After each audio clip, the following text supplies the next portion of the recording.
Hey you, come, gather around the campfire, and welcome to the party. This is Party Chat, a JRPG podcast where we talk about everything that we love in the world of JRPGs and other Eastern titles. I am one of your hosts, Cameron Hawkins, and with me, as always, is my party partner, Kevin Kenson. Kevin, how are we doing this week? I am doing wonderful on this lovely Wednesday morning. What day is it? Yeah, it's Wednesday. I'm doing good. I'm doing good. How are you doing? I'm scared. I'm scared, Kevin. I know I'm why. scared about this Final Fantasy set. Especially I'm given what you scared. especially given what you've now told me about like your style of collecting, you should be. Well, in this, let's make it clear. In the grand scheme of things, I'm a pretty casual Magic player. Like, yes, I have multiple commander decks. Yes, I have a like weekly pod and stuff like that.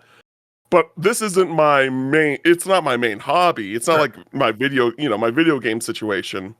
But But this Final Fantasy set is absolutely bonkers, and yeah. I want a complete set. I am going to get a And complete and set. to be clear, when you say complete set, you do not mean like just like a copy of each card. You mean like you want all the art I want versions and such I too. want highest rarity of every card. The only thing The that gold I'm chocobo thing, no, but yeah, no, the golden chocobo thing, if I pull one, ain't that the nicest thing. And even then I'm going to be like, I'm probably going to sell this and for money. Like, this can buy all the other cards. Like, yeah, no, exactly. And so I'm scared and they just keep revealing more cards and I'm just like, can we stop? Can we just like, yeah, can you just it's yeah. I mean, like, hey, like everyone, finish listening to this pod first. But we did upload an episode where Cam got to interview the designers for this set, or at least four of them, and some really cool insights there. But like, I'm surprised how much they're still quickly releasing information on the set. Like, we just got yes. commander spoilers like right after PAX. PAX itself, they showed off like 3 or 4 cards per Final Fantasy. It's a lot. It's a Yeah. lot. And it's And cool there's stuff. Cool, like good art choices, fun ideas. I think a couple I want to shout out real quick. I love how they have a couple cards where they just have different art for representing different specific like games and such. Like we have like what is it, 13 different Sid cards. It's all the same card, but it's art of the Sids across the entire franchise. I forget the name of the card, but they also have another one that's it's Cloud doing the dates with different characters. So it's the same Secret card. Rendezvous. Yeah, Secret Secret Rendezvous. So it's Rendezvous. like here's the Cloud and Tifa version, Cloud and Aerith version, Cloud and Barrett version. Like that's And wonderful. another really interesting thing about that is that like the Cloud and Tifa, which is the canonical version, everybody, um, that is only available in the commander deck, like that art Oh, specifically. interesting. So if you think, yeah, exactly. So it's just like, oh man, like if you want the best version of that card, objectively, I um, mean, the commander sets were those are my easy purchase because I also know what I'm getting. Right? There's no randomness. There's no like I no matter how much I invest in the yes, set, the minimum for me is I'm buying the commander decks. Like I know I'm doing that. yes, That and and the starter in kit. yeah, and in general, like the starter kit is kind of like whatever. Like I'm really just buying them just to have the cards, but like Yeah.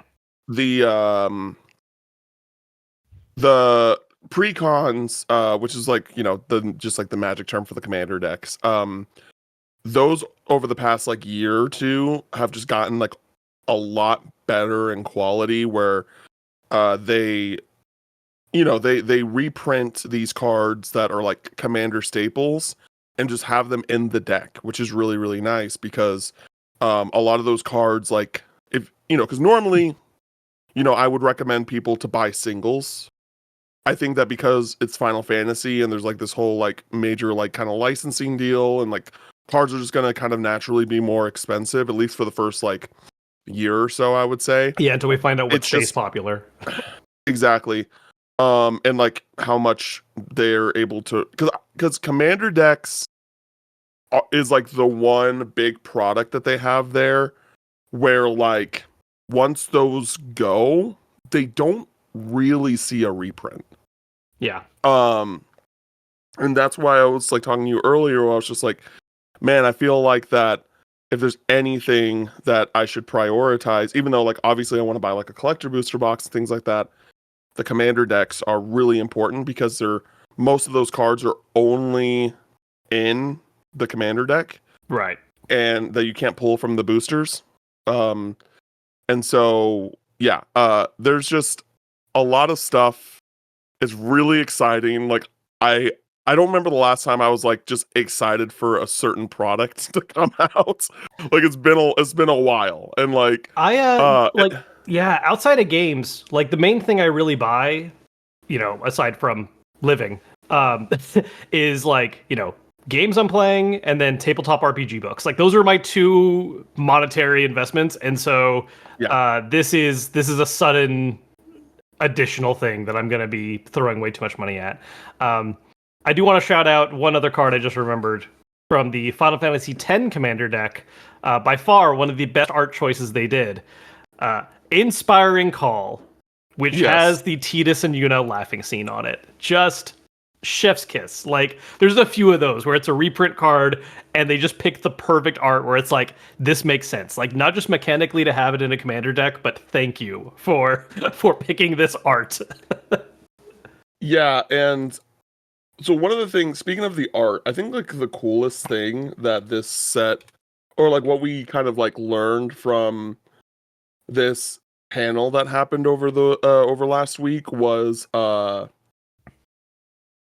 that like they brought on I think 9 different artists from like Square Enix history Yep. to to draw a card that they wanted. Like they were just like, whatever you want to do, and then we will make the card.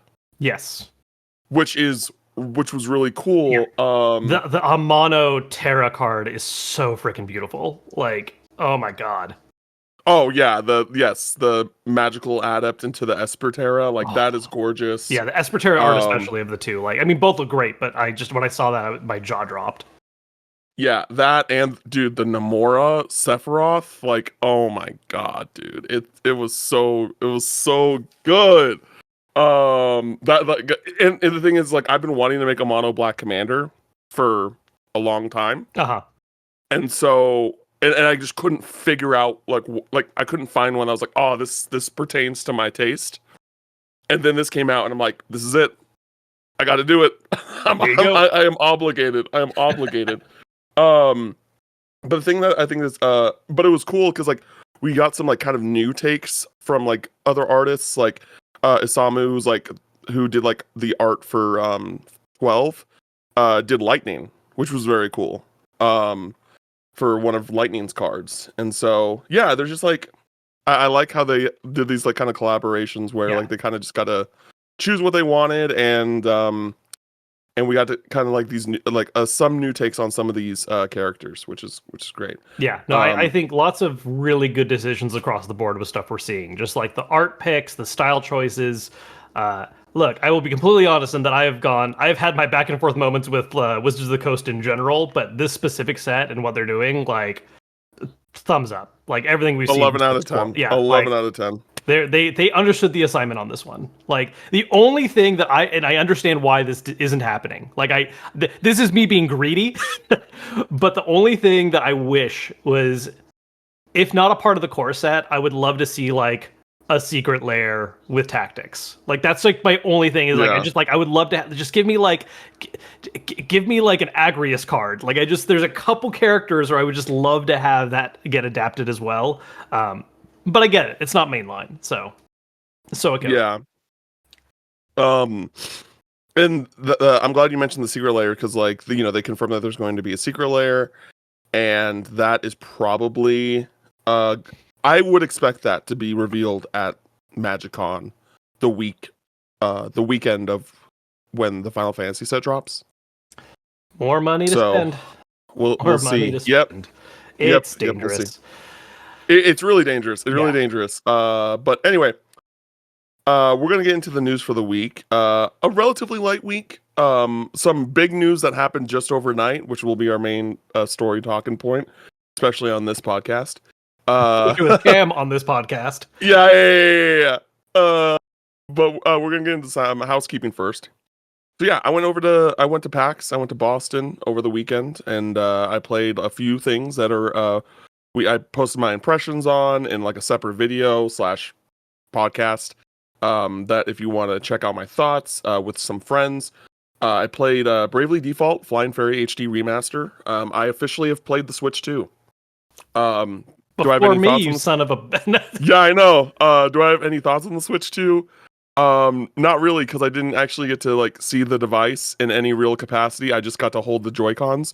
What I will say, because I didn't really mention it, the Joy-Cons feel okay. I'm 6'4", 240-pound person. But for someone of my size, I actually have pretty small hands. I have my mom's hands, not my dad's hands.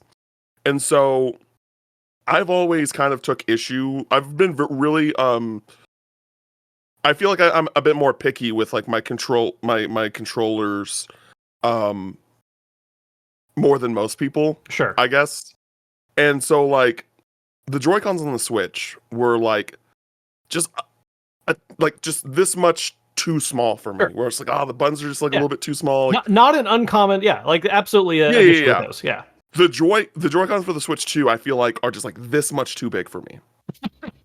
Like it's just like, this feels a little bit like the way this sits in my hand is like feels a little weird. Like I don't know. I Maybe mean, like Joy-Cons in general are kind of doomed just because they go for that flat profile, right? Like when there's no way, sure. when there's no traditional grip to wrap your hand around. Like there's a reason we started having grips on all our controllers. There was Right? a there So, was like, a there was a grip. There was a grip. But even then, it just kind of felt like a little yeah. like lengthy. So I don't know. I like this was like 15 minutes of Yeah. like playtime. So It's also like the ob- adjustment, right? Like you've been using Joy-Cons for so long, and suddenly there's these things that are Joy-Cons, but they're like whatever, an inch taller, and that just throws all of it off from what your hands are used to feeling. Because they are larger. Like I don't remember the exact like spec, but I mean the whole Switch 2 is larger, so they, yeah. they do be a bit bigger.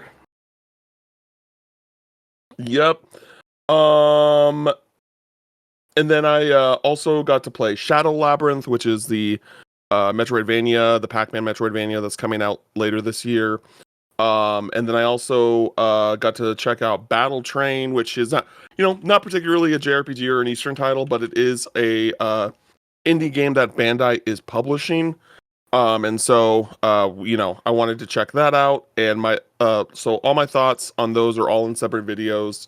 They or on YouTube or on podcast feed.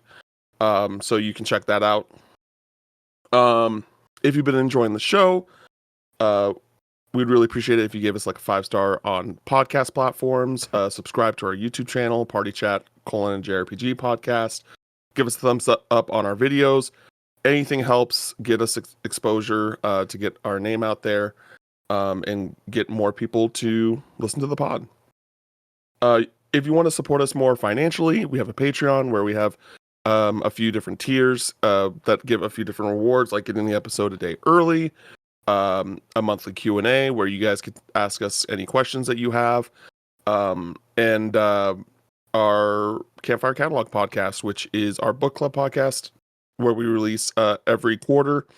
And we did our first one on Chrono Trigger, and the current one is going to be on Legend of Dragoon.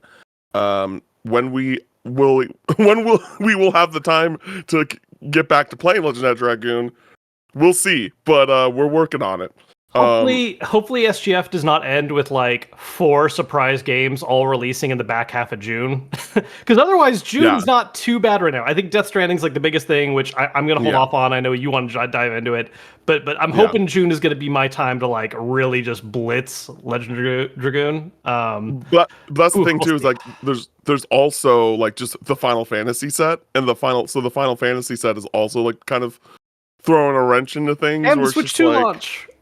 yeah, It's and great. and Yeah. the Switch 2 Which, like, launch. I mean, look, I'm super excited for Mario Kart World, but that's at least like an easy, like, I can put a couple hours in here and there. That's not going to be like, oh, I got to get through whatever.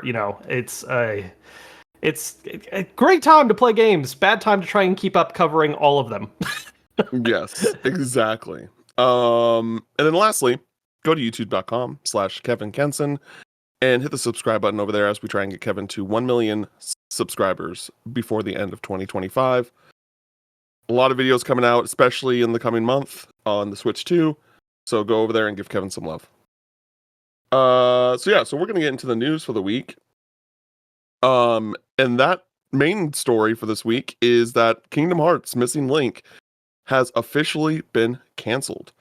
There's been a statement by the development team that was posted on the Missing Link official Twitter page. This was seemingly not a statement made by Nomura, which is because normally Nomura ends his statements with his name, but we'll see if that's true or not.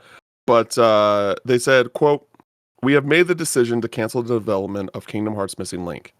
We wish to convey our heartfelt apologies to everyone who has been looking forward to the start of service. Although we worked hard on developing and adjusting the game in the hope that it would be enjoyed by lots of players, we determined that it would be difficult for us to offer a service that players would find satisfactory over a long period of time, leading us to the decision to cancel development. We would like to take this opportunity to express our thanks to everyone who gave us their support and assistance with the multiple closed beta tests. We're truly sorry to have to make this announcement. The Kingdom Hearts series will continue. You're hard at work on Kingdom Hearts 4, and hope you'll continue to support the series as you keep an eye out for further updates." End quote. I'm not 100% surprised by this. I gotta be honest with you on something, Cam. I forgot this was a thing, like entirely. like you posted it and I went like, oh yeah, they did announce like another mobile game project. That was a thing. Like I don't like how often were there even updates on this? Because like not a lot. Yeah, like not a lot. Yeah, there was supposed to be a. I don't even remember exactly what the development timeline was, but there was supposed to be either like the game was either supposed to launch in winter of last year, or something significant was supposed to happen in winter last year. Complete silence. Nothing said. Note about delay or anything. And then they just announced it like this. And all we really knew was that like the story was supposed to take place like in the early years of Scala at Kylum. I was gonna like kind of continue the story from Union Cross, which there's a lot of story in Union Cross. Like say what you will about it being a mobile game, like there's a lot of story in there, a lot of good story in there. And a lot of it was to set up this new arc. And so now it's just like, okay, well, what does that look like? Like, what is Nomura going to do now to implement that narrative into Kingdom Hearts 4? And so like part of me thinks like, oh, he'll do some sort of like back cover thing, or he'll do where it's like a movie and it just like explains some of the plot and like that was needed, that was going to be in Missing Link. Sure. And part of it also may be like once they started to really get into the nitty-gritty of Missing Link and they got into the narrative of it all, maybe they realized like, hey, there's not enough narrative here to justify like making this long service game. Yeah. Because like even because with Union Cross and like Dark Road, like once those games stories were over, they shut down like the online service of it all pretty instantly, and not like not overnight, but like pretty quickly. Yeah, and so like Square Enix in general, mobile game support has been very like there's been a couple that you could argue are like overall successes, but they still, like you said, they end when they end, right? Like what was it? Near Reincarnation. Like that was a whole thing where like, oh, this is actually like a pretty like solid gotcha like from Square Enix, awesome. And then it was just over. Like they told its story and then it was just done. And there's been multiple where they've tried doing different like fan service style gotchas where it's like, oh, like, Mana fans, come check out this game. And it like, there's just never the support for it. Like, I think the only ones that have really lasted right now, I forget the name, but the new Final Fantasy VII one that does like Ever Crisis. Ever Crisis, Octopath Traveler. That one actually, I think, has had some legs under it. And we know we're getting the 14 like mobile version. I don't know what else in their portfolio of like mobile games has really like stood up, and there are so many that they've attempted to do. And so I just wonder if this is kind of a sign of that becoming deprioritized. Like, we've already heard talk of Square wanting to change what projects they focus on. Supposedly, all kinds of smaller projects have been canceled in favor of like focusing on, really putting more investment and resources into like fewer titles that they think are better bets. And so I just wonder if part of that is just really pulling back on like mobile division. Yeah, I mean, because that is very possible. Because even just recently, I would say like maybe a month, maybe 2 months ago, they announced that they were ending service on Final Fantasy Brave Exvius or whatever, Yeah. and that was like their tentpole mobile title for a long time. Yeah. And so the fact that that's shutting down is like that was pretty like, oh wow, like they're finally like shutting this one down too. That yeah, maybe I think it's very fair to say that maybe they're just like trying to bow out of the mobile space slowly but surely. Yeah. And Or they just realize rely that's on just like a couple. Yeah. Instead of having yeah, so many. yeah. But also I'm curious if they should like I I think what they should do is that if they really want to have like these mobile like experiences, I think they should just put them on the Switch.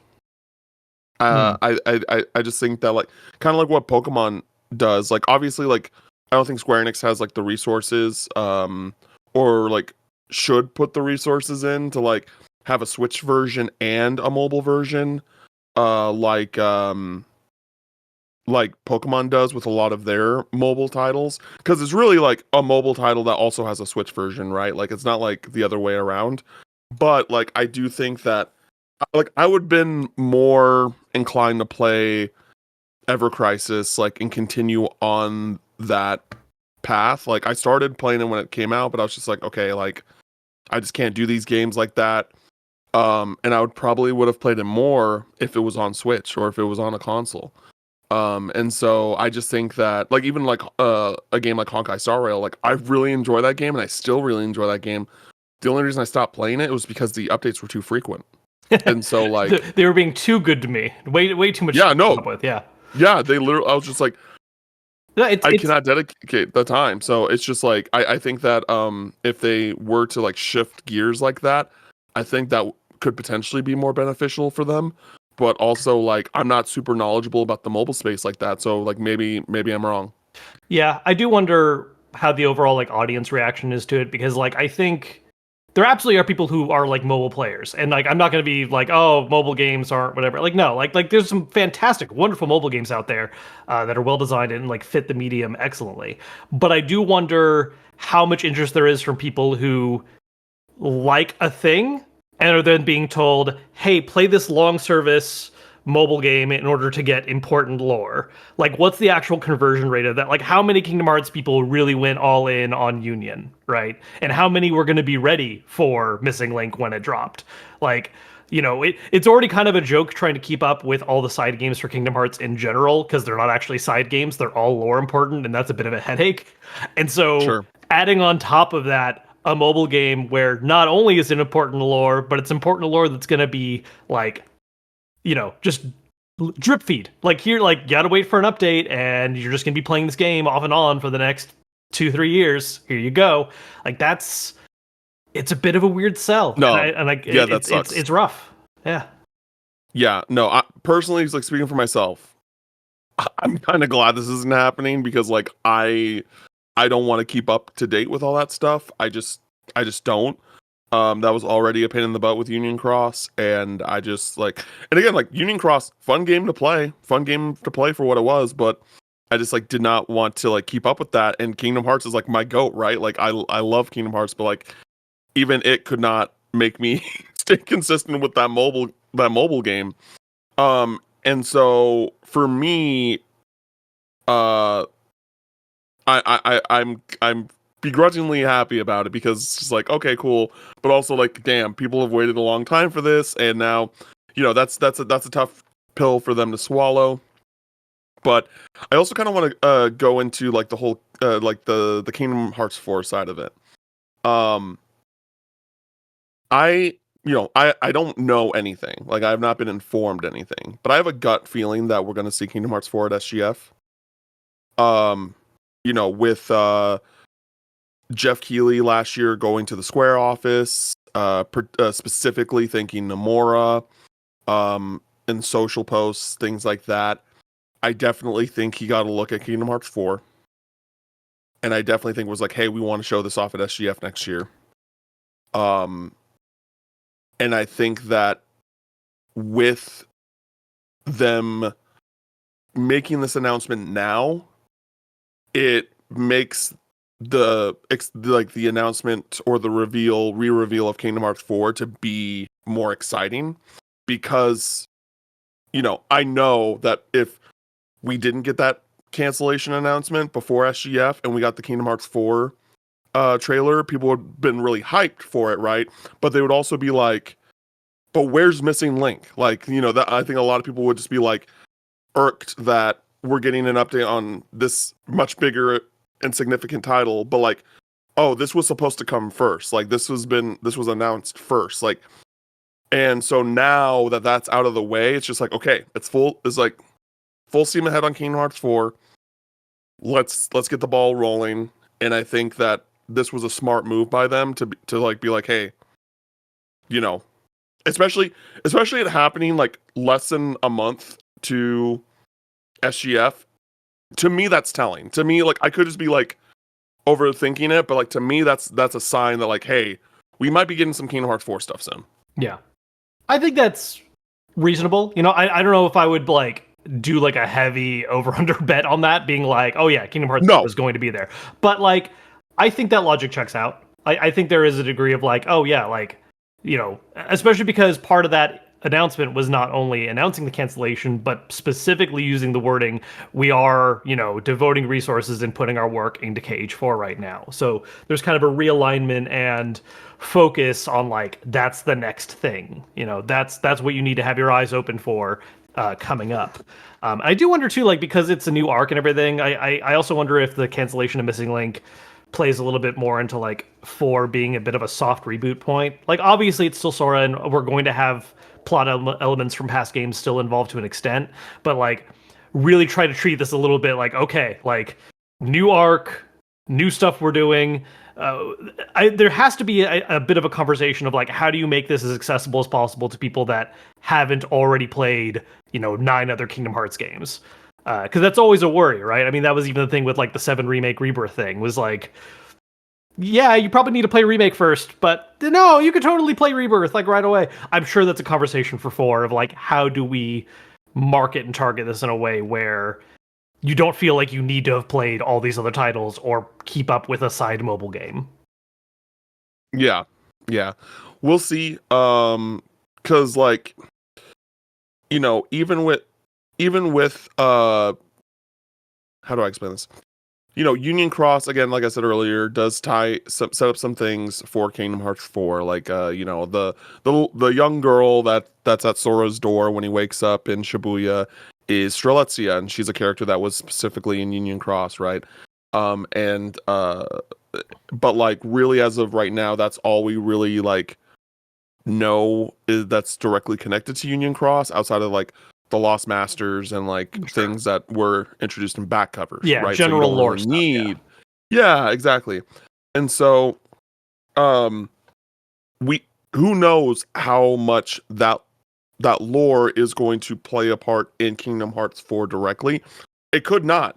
And then like they do something later where they do an update, or they to the 4, or they in the next Kingdom Hearts game where it's just like, hey, here's this lore that's super important, or they try and implement it directly into like a hypothetical Kingdom Hearts 5, right? Who knows? But I think that I don't think that this is like a huge scramble and try and figure this out type situation for Nomura when it comes to the narrative and how it pertains into the Lost Masters arc. So yeah, we'll see what happens. But quick, before moving on to our next news story, I just got an email that's relevant to something we were talking about earlier, so just give a quick update on that. Okay. I don't know if we knew this before, but I just got an email advertising Secret Lair for Final Fantasy. It is specifying there will be 3 drops. Wow. So, you just got an email for that? I literally, like as you were talking about Kingdom Hearts, I got this email. Yeah. Why didn't I get this email? I don't know. It's just a general advertising one. It's not like a It's not like public release or Oh, anything. It's just like an ad. Um, but yeah, three Final oh, Fantasy theme drops, each with stunning artwork depicting characters, spells, and weapons from across the Final Fantasy franchise. Save the date for this limited drop coming as part of the Summer Super Drop on June 9th at 9 a.m. PT. June 9th, huh? Alrighty. Yep, we'll be finishing up SGF and then oh god. Um, I really got to remember that. We got to be on top of the ball there. oh Uh, yeah, it's a whole thing. But yeah, so three. okay. So that's what is that? 15 cards. It's usually 5 cards a drop. Hypothetically, Hypothetically, yeah. We yeah. yeah. Neat. Okay, cool. Um, Next story we have Kevin. We got some new Switch 2 details. Talk We to us about it. yeah, I mean drip feed. So it's really funny, like I mean I'm glad they're doing this. Like I kind of like I want them to make Nintendo Today actually relevant, and they've done a decent job of like occasionally being like, hey, by the way, you should probably be checking this app because here's these cool little details that are just suddenly being released. And so we've learned a couple different little things about the Switch 2 since then. Um, I think some of the main ones worth highlighting. It's going to have like a screen lock style feature, so you have a pin number that you put in to unlock the screen. Very mobile style energy, but it's handy, especially if you've got kids and stuff. Like you want a way to make sure that no one's picking up and suddenly playing your game, getting you killed. New battery charging feature, where this is something we've been seeing happen with more electronics lately, where basically it detects when the Switch 2 is hitting 90% charge and then it slows down the charge rate. The reason it does that is because if you're the type of person where you're leaving your Switch like on the dock all the time, or you plug it into charge and you do that overnight for 12 hours or whatever, that's not great for the. That is why your battery life ends up getting wrecked over time. So what this does is once it hits 90%, it severely slows down that charge time, making sure that you have, a good full battery to work with, but then slowing down how much more it's going to be supplying charge to the system, helping in long-term battery health. So that's a very nice, like it's not a very glamorous feature, but it's honestly a very good one. Like I think it's the most important thing they've shown as far as like these little things. And then the mouse feature, they have shown that you can also use that on the Switch's home screen, like just on an OS level. So you have a little mouse pointer and you're just moving the mouse around, or the Joy-Con and mouse style around to control it. So yeah, just little bits and pieces here and there of stuff we're seeing for the Switch 2. I just want it in my hands now. That's really where I'm at. Just Real. I feel like I've seen enough. Let me start doing things. Let me make videos and make money, please. Please, please, please. Cool. Our last notable news story for the week is Persona 5 X is being teased for the West. We got a just an anonymous or an ominous post on Atlas West socials of just like it looked like the kind of like a silhouette of like the main character's face, and like they're in their the what's the form, what's the world called again in 5? I forgot.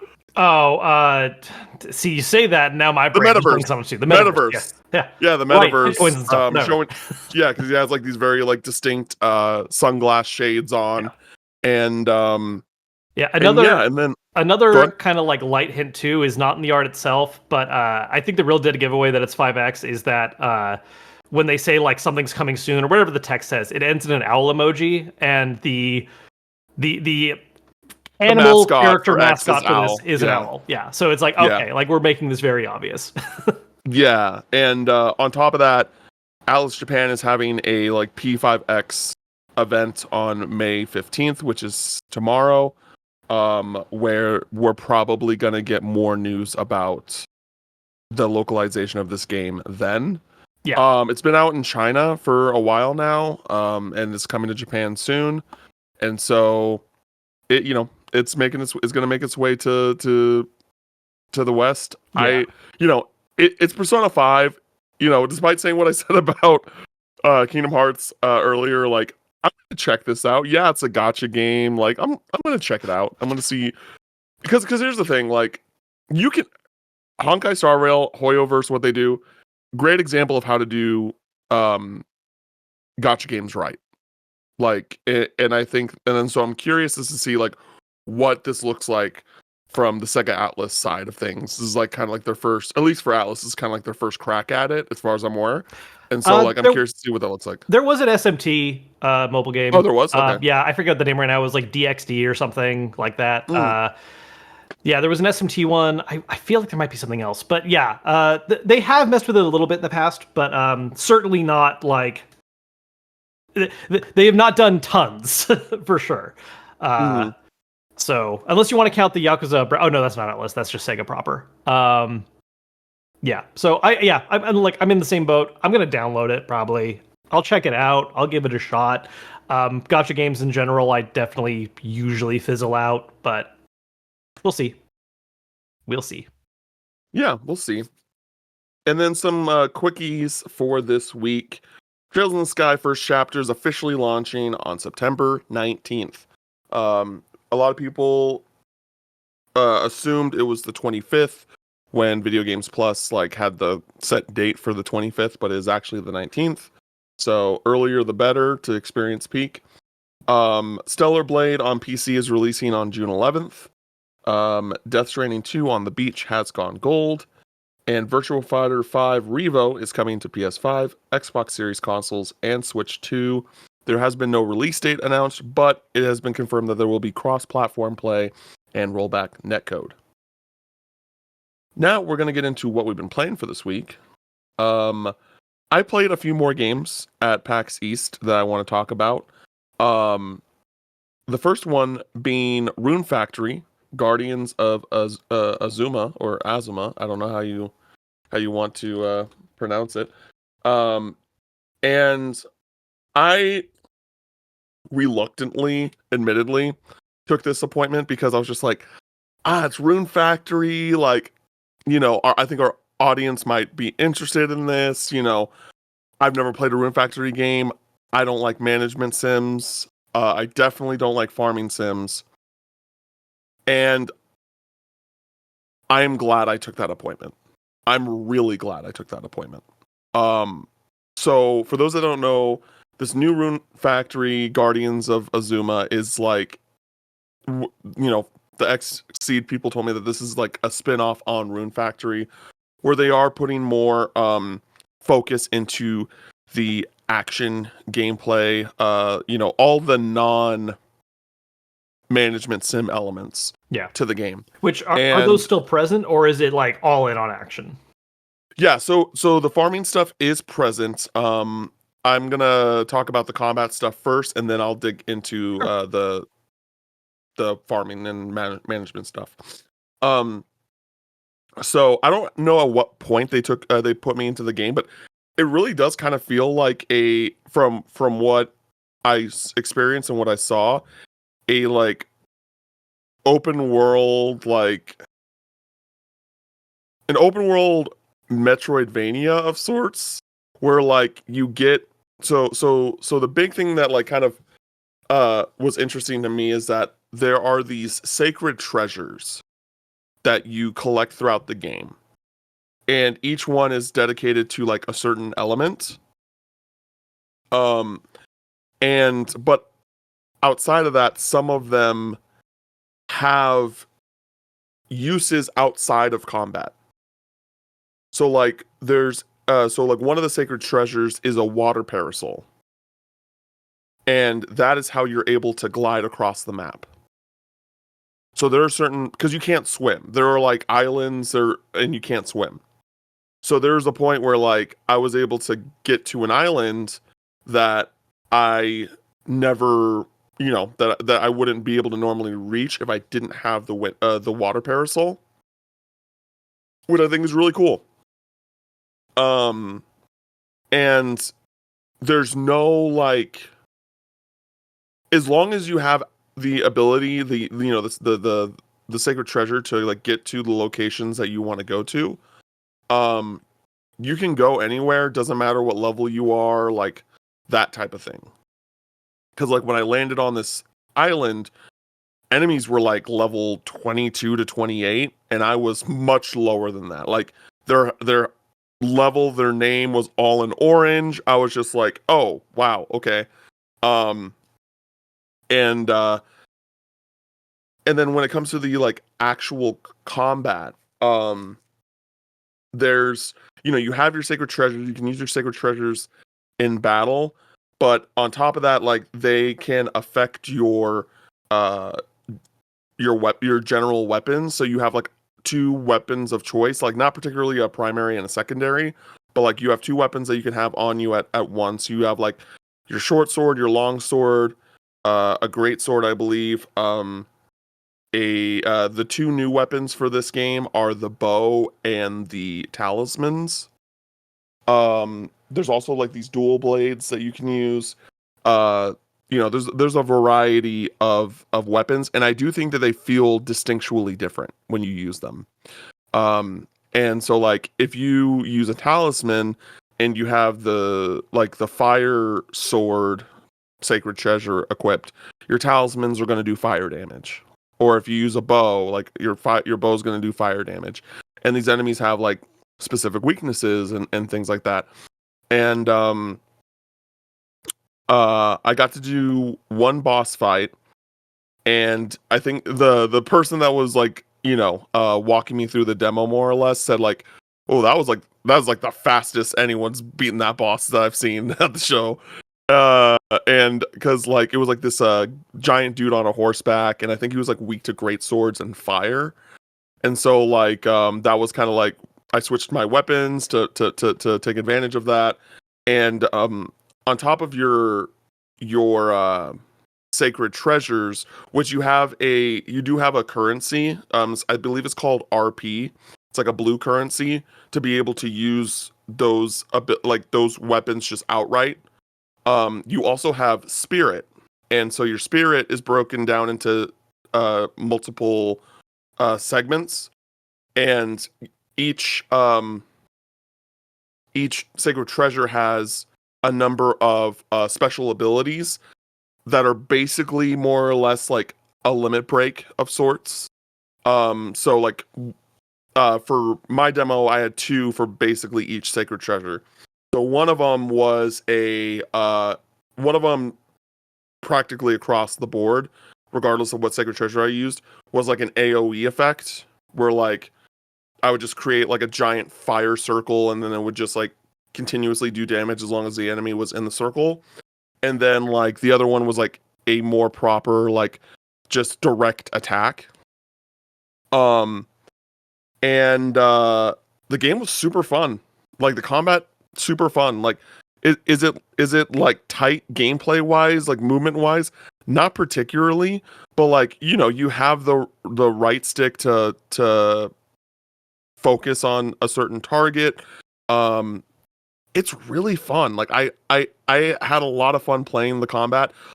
And one of the things that's interesting about um the game is how they kind of handle your you have like bonds in this game. I don't know if it goes like if it's as far to go as like relationships, like like where you can like have a romantic relationship with someone, but you do have like bonds. And I don't know if this is a thing that's in the original Rune Factory. Again, I've not played any of the Rune Factory games, so I don't know if anything I said is like staple or what.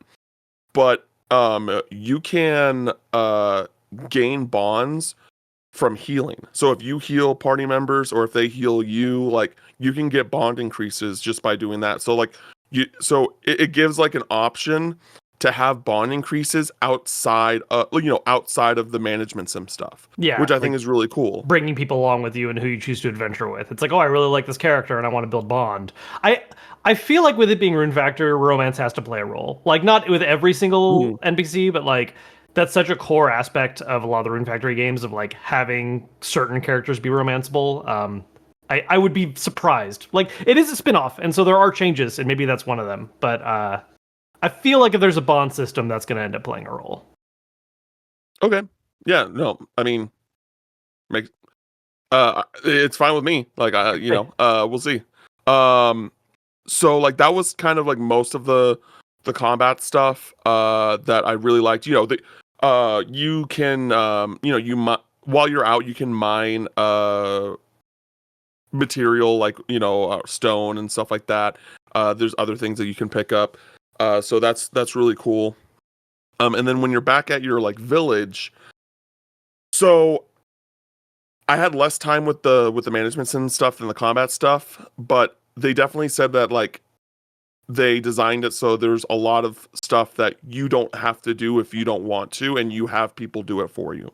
Mm. And so like what I did in my demo was, I cleared out some rocks and some loose rocks and some loose like plants and things like that. But then there was like this guy that was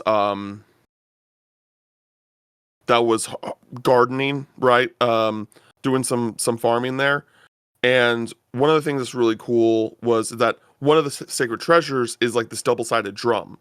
And in battle, it heals your party. It like in the management sim section, you can use it once a day per like based off of like whatever thing is growing, but you can advance the growing state of your crops for uh for like one step basically. Um and so I was able to I did that. I was able to harvest, I was able to plant seeds, and then I was able to do it again for those that I just dropped. So like that was a really cool thing, like a nice little touch. And then I ended up building a carpenter. And then like you have these people doing different, you have like a list of like all the villagers, and then like if they're doing something else, you can be like, oh, this person is able, like they have specific skills, and like, oh, this person is able to run a carpentry. And so I moved him to run the carpentry. But on top of that, like everyone that like works in your village, you're also able to like befriend them, and you're also able to have them be a party member. Um and each villager like has one of like 4 or 5 different class types. Like you have like your attacker, you have like a healer, you have a buffer, like you have these different class types that go into play in combat. And then yeah, you can go to them and you'd be like, hey, I want to spend some time with you. And then you can like do like one of 4 activities. And you really have to like kind of figure out the things that they like or dislike, because there's literally like this, if you go in the menu for a person, it'll have like this deep profile of like, here are all the things that they like, here's the things that they dislike, getting to know their personality more, like that type of thing, so that like you don't have to like remember, you don't have to internalize these things, because like, oh, like, do they like this as a gift? Do they like that as a gift? Like, there's a wide variety of that stuff. But yeah, so you know, I really enjoyed my time with this game. And to be clear, I played this on a PC. I did not play the Switch 2 version. Um, but it looked really great. It played really well on the PC I played it on. Um, I really want to support this game because Xseed is, we talked about it before, Xseed is the only publisher outside of CD Projekt Red and Nintendo that is printing their games on the cart. And so like I don't, again, whether the not I'm getting a Switch 2 at launch remains to be seen. But like this is like probably the first game I'm going to buy.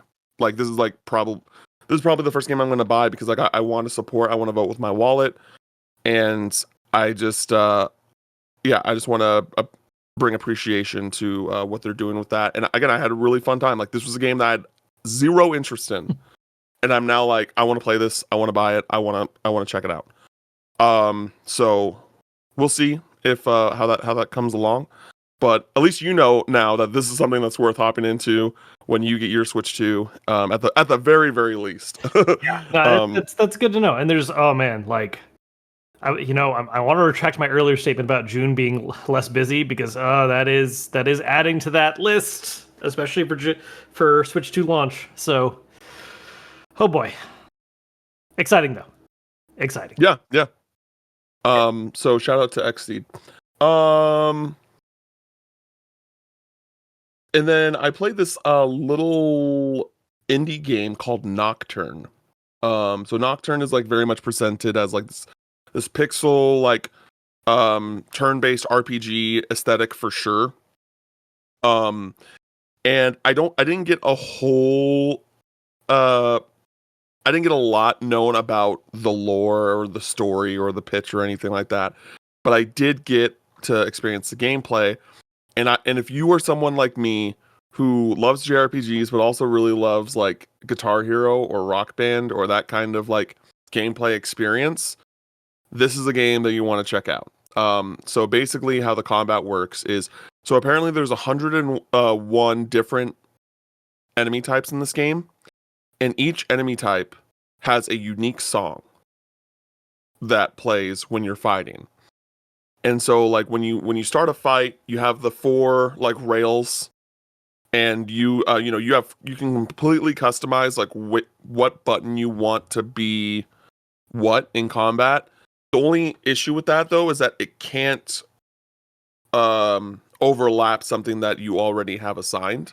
Right. But I was, at the very least, I was able to get the rails onto my bumpers and my shoulders, which is like how it should be on a controller.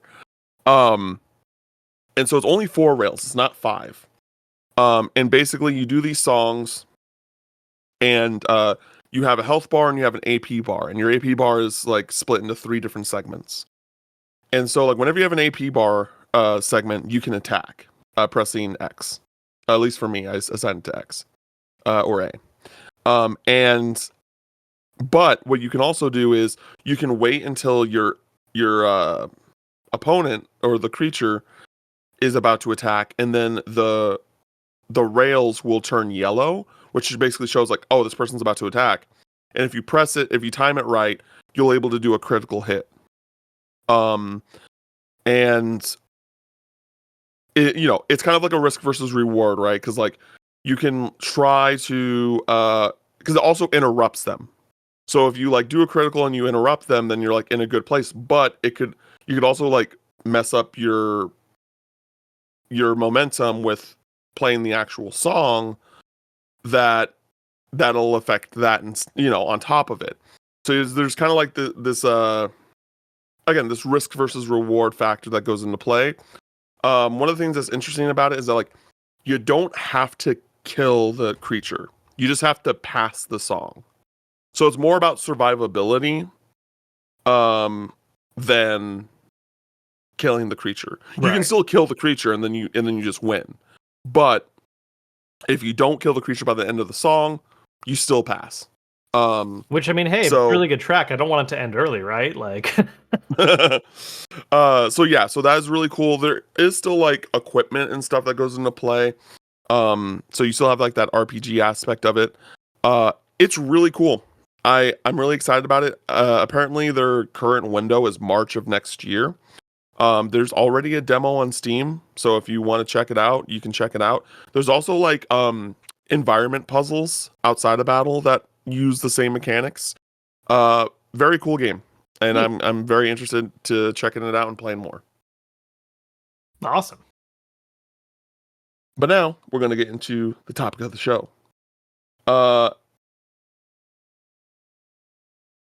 the past week, IGN has shared a updated list or a new list of the top 25 best JRPGs of all time.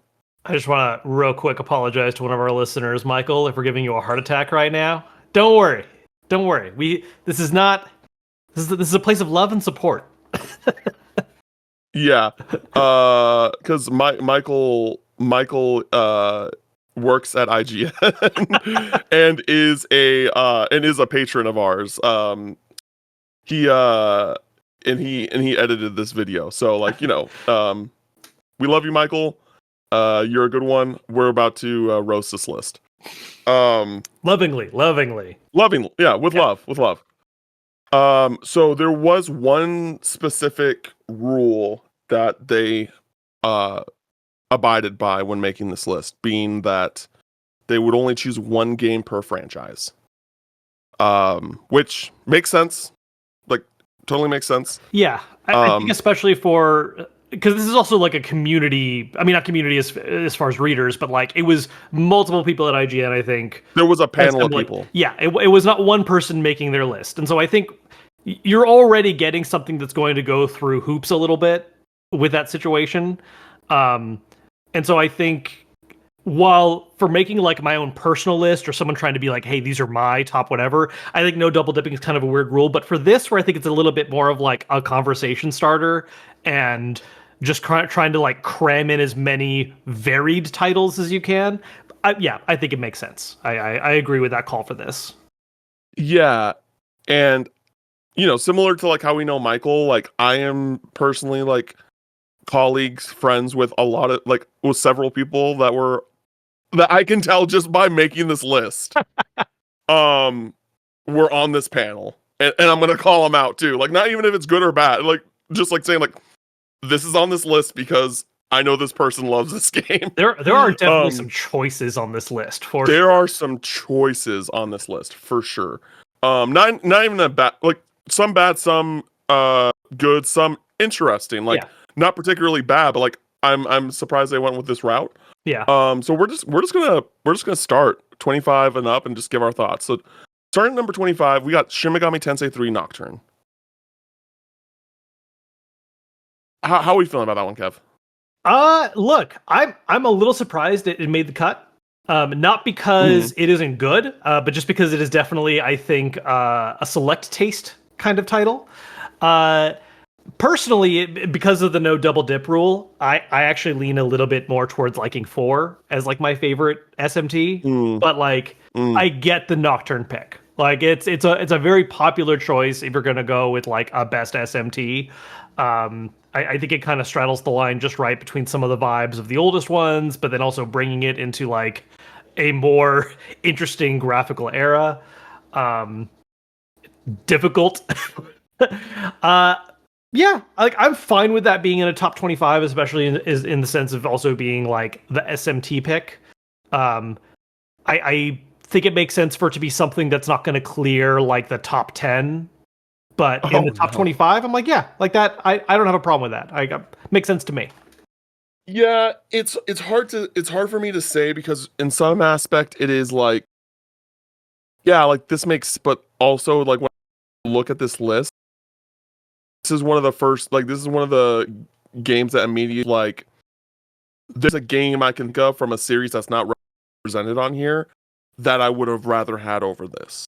That makes sense. Yeah, no, that makes sense. I mean, because even prepping for this, I made a quick list of like things I like about this list, things I don't like about this list, things that I think probably shouldn't be on here, and things that I wish were on here. I don't know if there are a couple other games that I think I would actually kick out first, but it makes sense that from that logic that this is their 25. Like if there was going to be anything to edge out, it would be this one because it's literally the bottom of the list. Yeah, I don't know.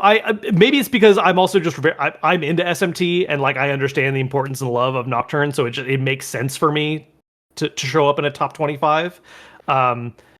If it didn't make it, I don't know if I'd be like mad about it. Yeah, like I can see where you're coming from. There's other stuff I would beat first. There's other stuff I would beat first.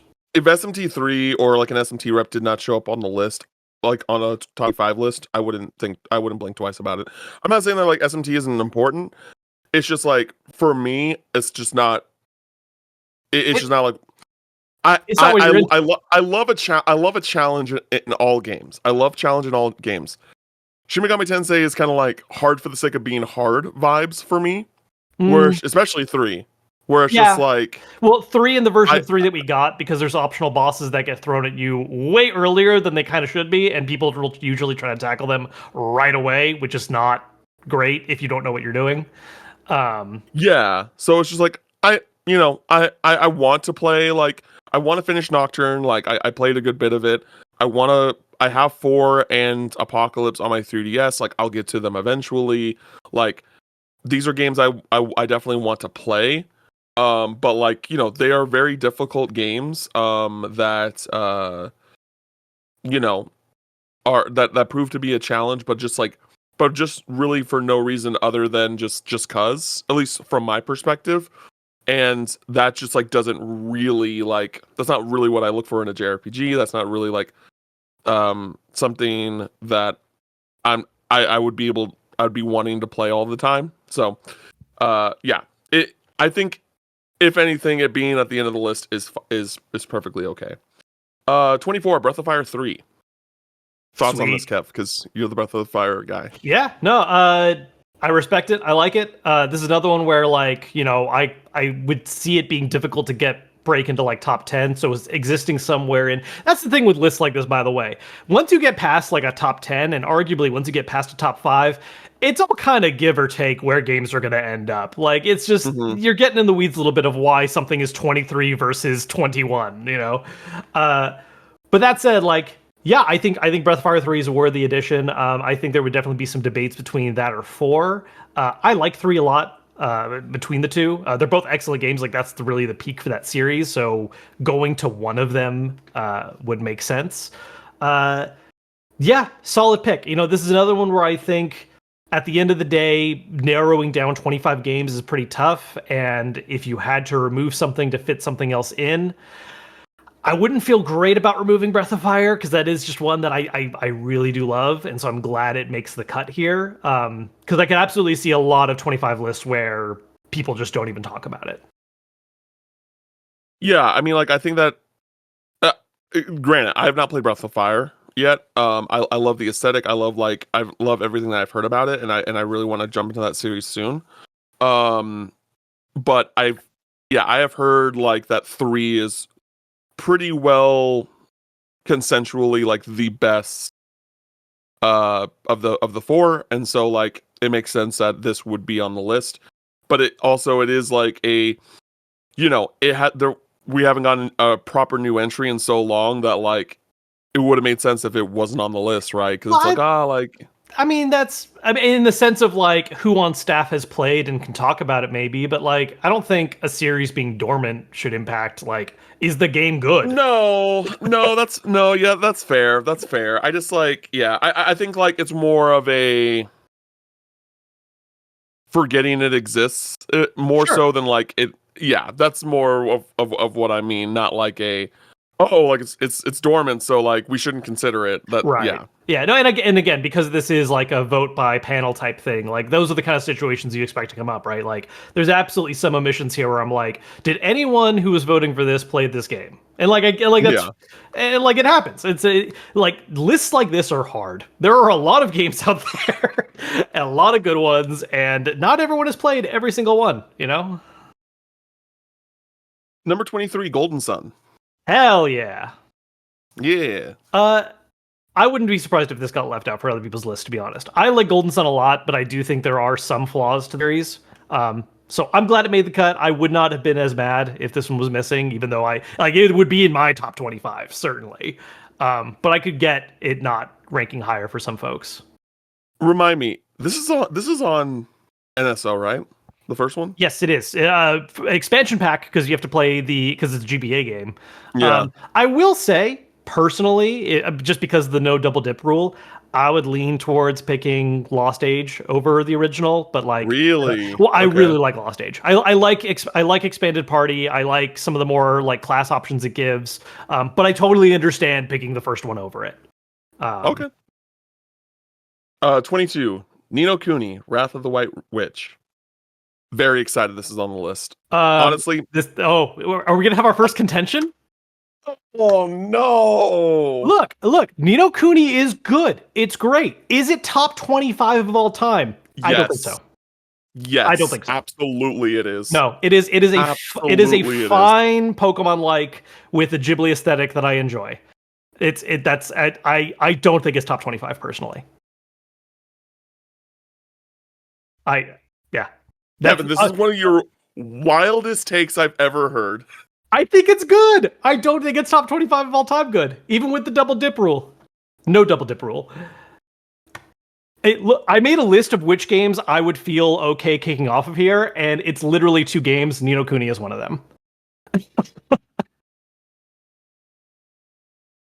I'm at a loss for words, Kevin. I'm at a loss for words. That game is magical. That game is. No, again, great game. Great game. Top 25, it is not. Top 50.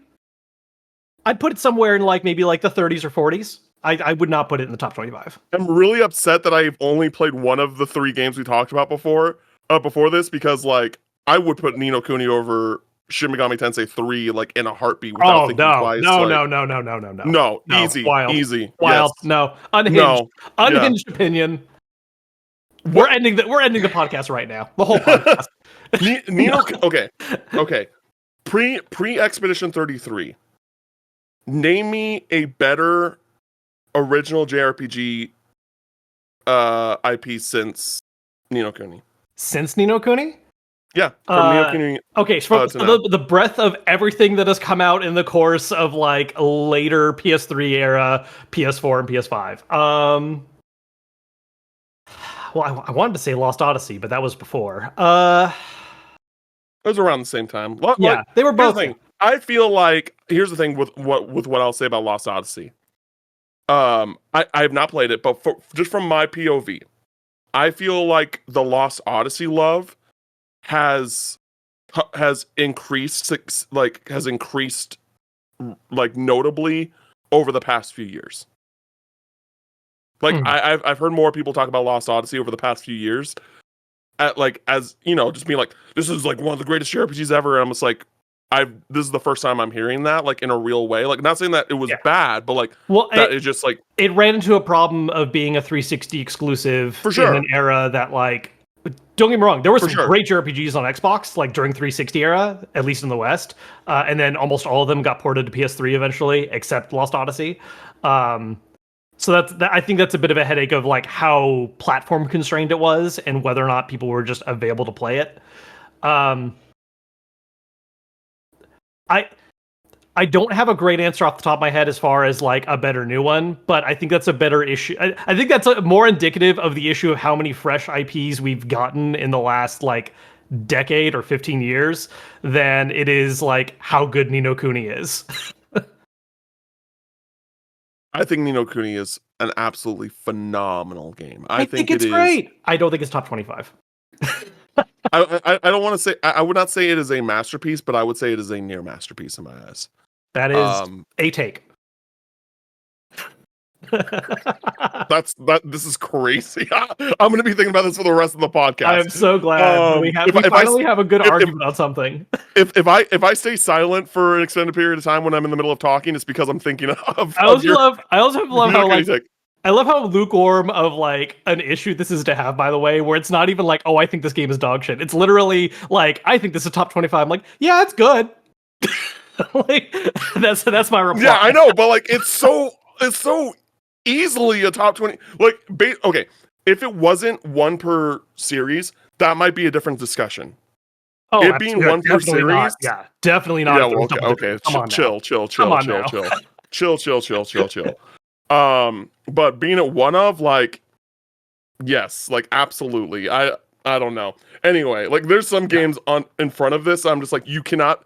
Like, yes, I haven't played it, but I was like, oh, you cannot convince me that this is better than Ni no Kuni 2 on like just based off pitch. You just can't. Okay, 21 is Lost Odyssey. Touched on a little bit already.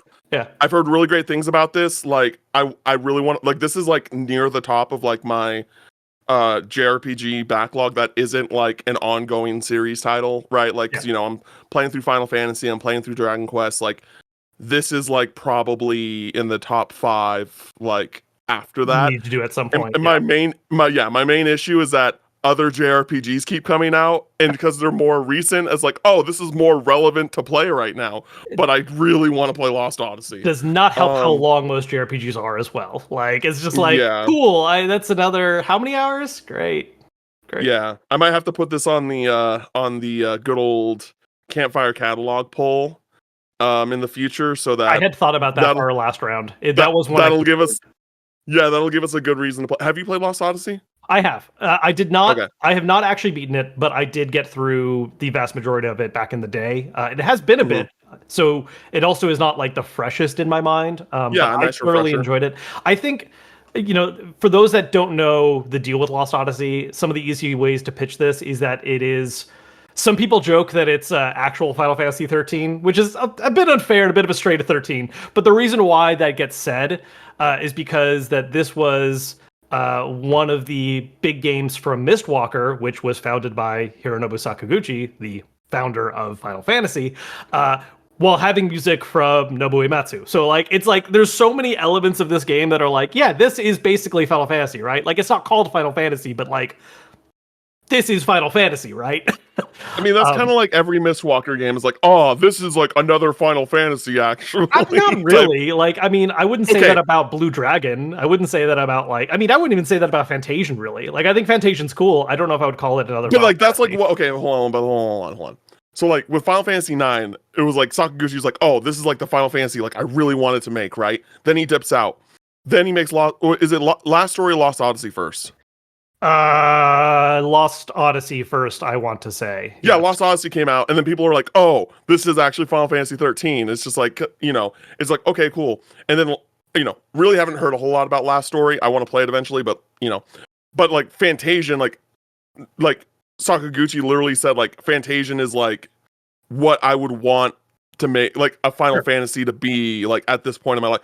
It's like, it's a pretty common thing. Like there are enough where it's just like, oh yeah, like I would say that's like Sakaguchi's own words about his stuff though. I feel like this one has more association from a fandom side. Sure, I guess, but yeah, sure. Yeah, I want to play this game really badly. When I will get to that, who knows? But it's backwards compatible. It's on Xbox, so that is the one way to play it still. At least using traditional methods.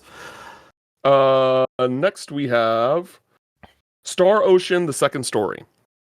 I have only played a little bit of like the remake that came out, which I really enjoyed.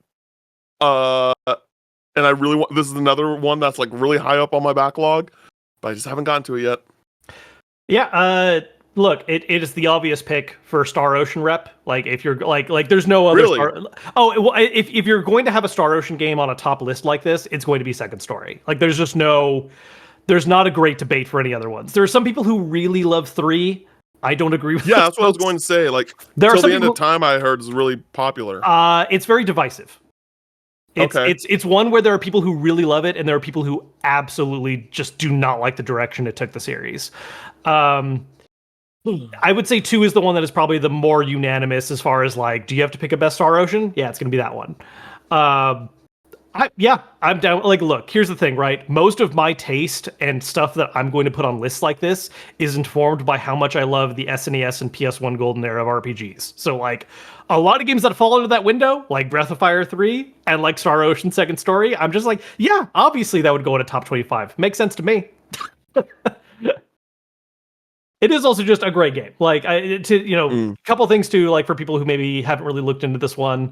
So this is the second game in the Star Ocean series. One of the things it does that's really neat is that it has 2 different main characters, and you pick which one you want to play as. And so there are parts of the story that are different based on which character it is, because like they'll get split up, and so you'll see things from their point of view, like what happened while they were apart.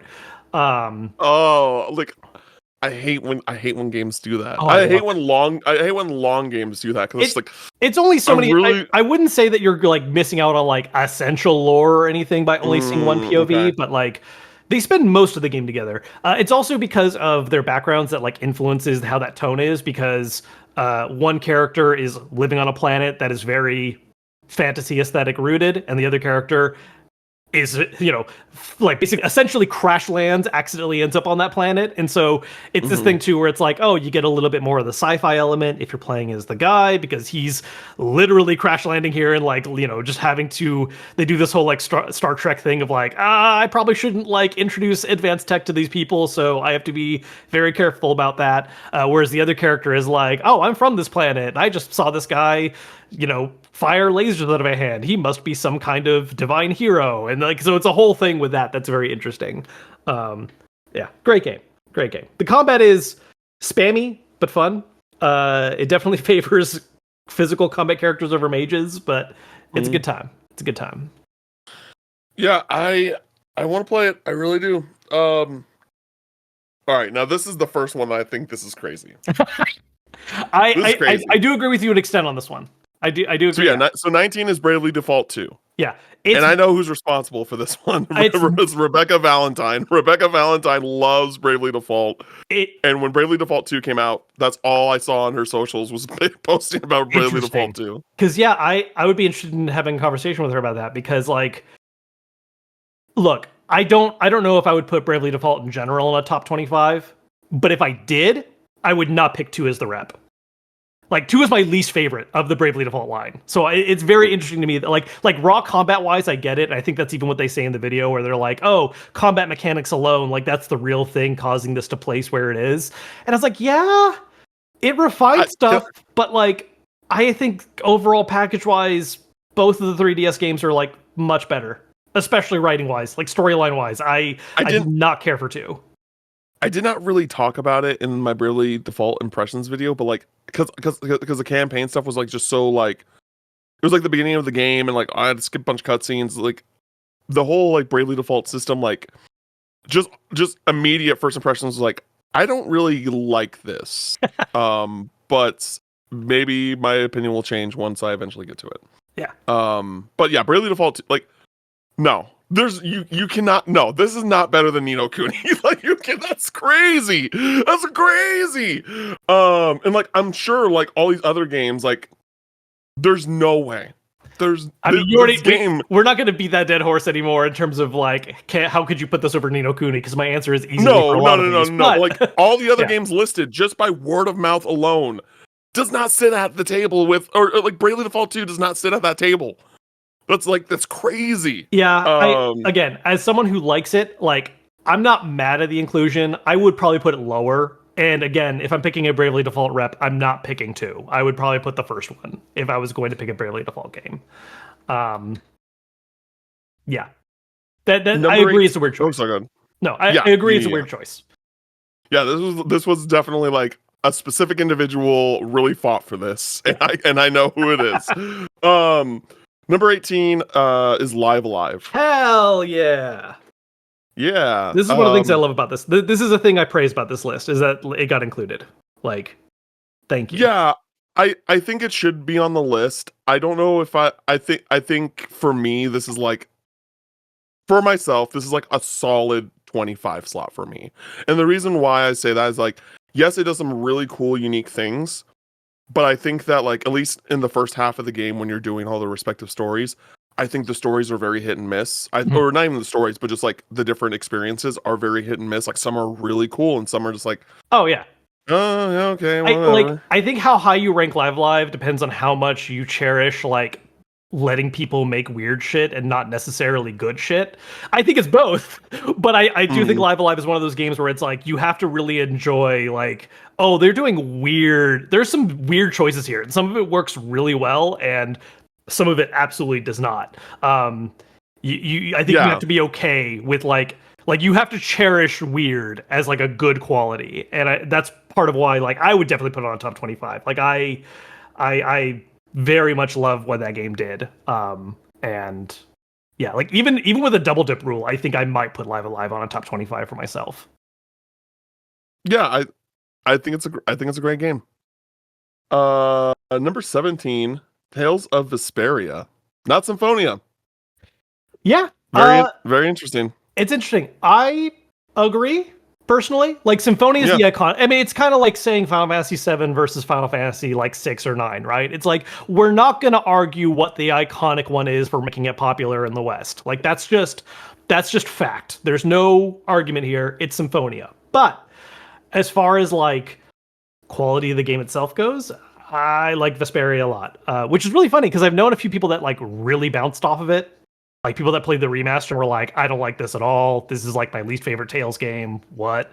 I don't get it because I love that game. It's probably usually when I have to pick a number one for Tales, it's the one I go to. So I respect that choice. I think a Tales game on top 25 makes sense.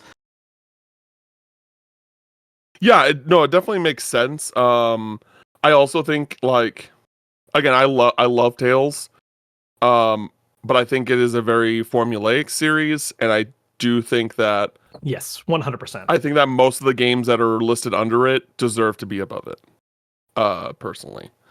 Yeah, I can go back and forth on that. I don't know if I would say it has to be 25, but like in the 20s, certainly. I think 10s is a little high. Like I really love Tales, but like I love it as like my junk food RPG, right? Like Yes, it is heavy in 100%. tropes. It is intentionally designed to really lean to stuff. And there's certain things it does, I think, very well that don't always get sang praises enough. Like I think the way it fosters character interactions and like the party vibe, especially with the skits, is excellent. You get a lot more fleshing out of like character relationships than you get in a lot of other games, which is part of why I like Tales, because like again, the party is such a central part of me to JRPGs. But yeah, like I get it not ranking high. Yeah.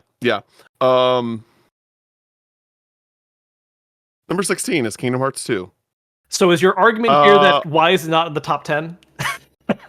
So looking at this list, like looking at like where we're going, Sure. I definitely think that there's some games that either one should just not be on this list. We're gonna get to that soon, actually. Should not be on this list. Or like the rep is interesting where I'm just like, huh, okay, cool.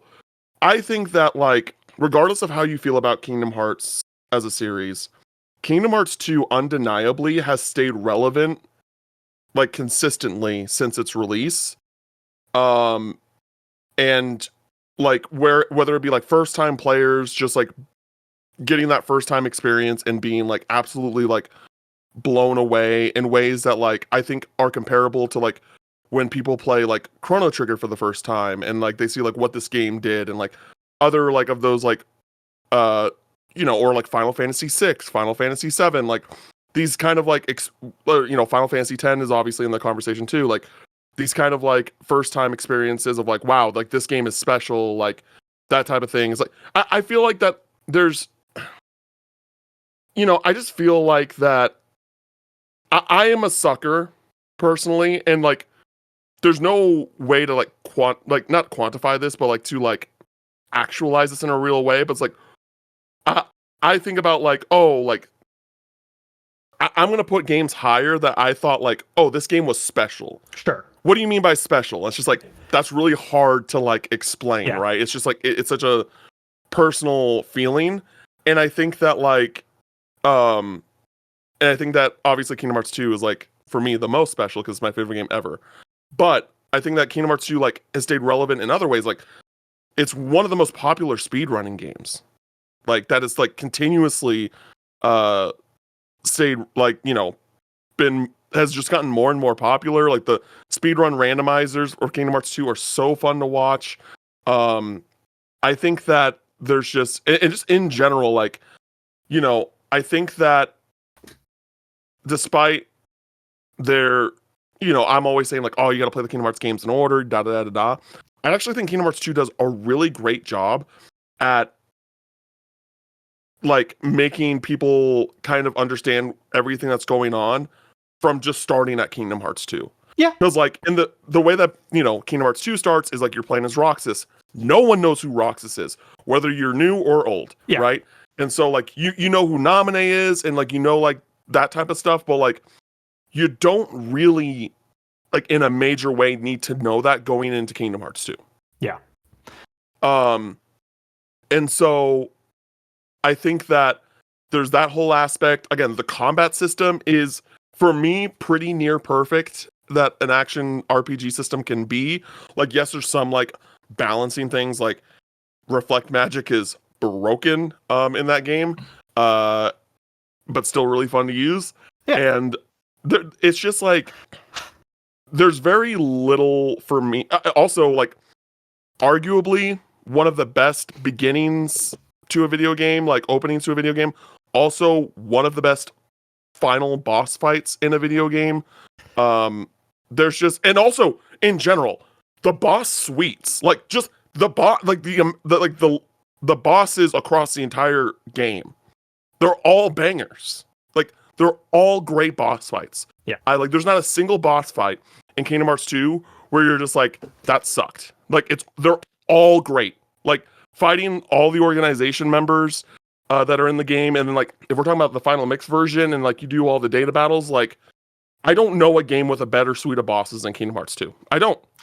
I will say this from being the less Like, because Yeah, I grew up not the Kingdom Hearts 2, the Kingdom Hearts sicko. And look, and to be clear, I would have considered myself a Kingdom Hearts sicko back at like the start. Like, I was super into this franchise, like through 1, Chain of Memories 2, and somewhere along the wait for 3 is where I just got tired. You know, and with that in mind, I think Kingdom Hearts 2, when it comes to lists like this, it absolutely deserves to be in a top 25 in general. And for someone's personal lists, I wouldn't begrudge this placement.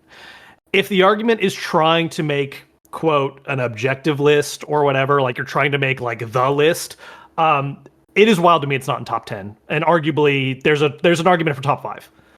Like like it is. I'm so happy you said that. Like you said that. Yeah, like I honestly, like I think the impact of that game, the gameplay of it, like this is part of why I think action RPGs got chased more.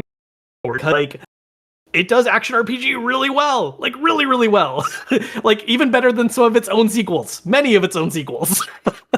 It is a wonderful game, and like, you know, jokes about what is Kingdom Hearts writing or storytelling aside, like yeah, like I wouldn't, again, I don't begrudge someone's personal list putting this low, but if you are trying to be like, these are the important JRPGs, it's a top 10, if not top 5. I'm so happy right now. I could cry. I don't care about your Nino Kuni take anymore. You know what I mean? No, yeah, I do think it.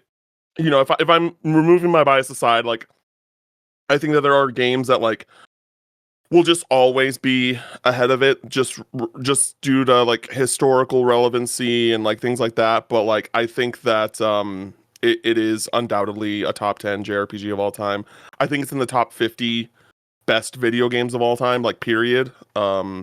You know, I went on a podcast, one of Jared Petty's podcast, and it was like a podcast where it was like the top 100 games that, and each episode was a different guest talking about a specific game. I went on, you know, obviously, like, I wanted to obviously go on like pretty near the top 10, right? But I was just like, I'm gonna be realistic about this. You know, I don't want like to be that. I don't want to be like that guy. And so like I ended up settling with 45, and I think 45 is like a good number for Kingdom Hearts 2. Of like, this is one of the best games ever of made. All games, like not even JRPG, of all games. Yeah. Yeah, of all games. And so, yeah, Kingdom Hearts 2, 16, too low, but happy that it's on here. Number 15 is Grandia 2. Have you played the Grandia games? I have. This is another one where I had, like many a JRPG, I have put quite a few hours in, but did not end up finishing. That is a bad, easily distracted habit of mine. Probably should talk to a doctor about that. But look, earlier I was talking about how I had 2 games that I could easily boot from this list, with Ni no Kuni being one of them. Grandia 2 is the other one. I think Grandia 2, like, it's another one that I think is good. Grandia is a series that I feel like I have never fully got it. Like, I like them, but I play them and I go, yeah, like, this is good. I don't understand the greater hype for it as a series. Like, honestly, like, if I was looking at like this era and this style of RPG, I would put like Lunar Second Story before I would put Grandia 2. Interesting. Yeah, it's just not one that I get as much. You know, maybe that's just a me thing. It's just not clicking the right way. But yeah, this is of the games where I'm like, oh, I need to make room for something that I think deserves to be in a top 25. This is an easy boot for me. Okay.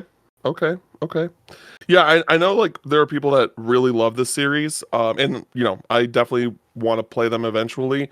And I saw like just some people like particularly being very happy about these games being represented on this list. So sure.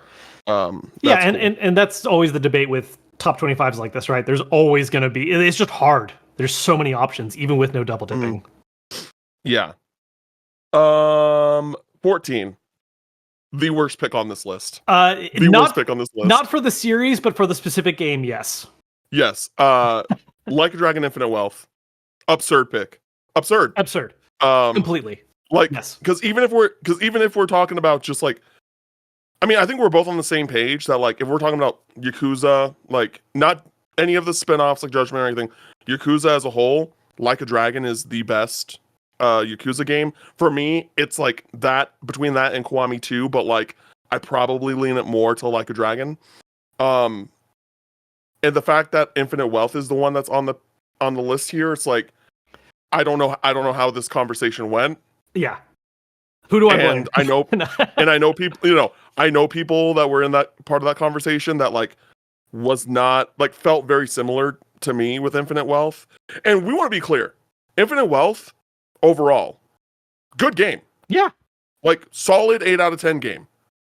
But there are so many major issues with that game. With its narrative specifically that it's just like no. Yeah. When like I when feel like yes, there. Go ahead. I feel like if we're talking ranking it over 7, you have to be A, really into Dondoko Island, and B, care more about mechanics than story. Because pure combat wise, yes, Infinite Wealth is a great like improvement over 7, no debate. Class balance is a lot better. Being able to control motion has a huge impact on combat. In general, just the combat in that game is like superior, no argument. Yes. The writing is a big step down from 7. Like not even like a little worse. It is I think a big. There are a lot of choices in that game that I do not like. Yes. And 7 is the overall better package. Easily. Yeah. It like again, I think that like even though 7, Like a Dragon isn't technically like a new IP or anything like that, but like it feels that way, right? With like there being the new, Ichiban being the new protagonist and the new turn-based combat style. Like it's like kind of like how I was kind of talking about with like Ni no Kuni earlier. It's just like this, like that game, in a lot of ways. Even though I never have been, and I know that this is like really weird for someone who does love the Yakuza games. I'm not big on the side stories. I don't think that they're good. I don't. I know I'm not crazy about them. I've tried to get into them and I'm just like, I don't care about what's happening here in any way, shape, or form. And so I'm just gonna move on. And I know that's like a part of like what makes like people like really love Kamurocho and like all those different like locations. I get it. Just not for me.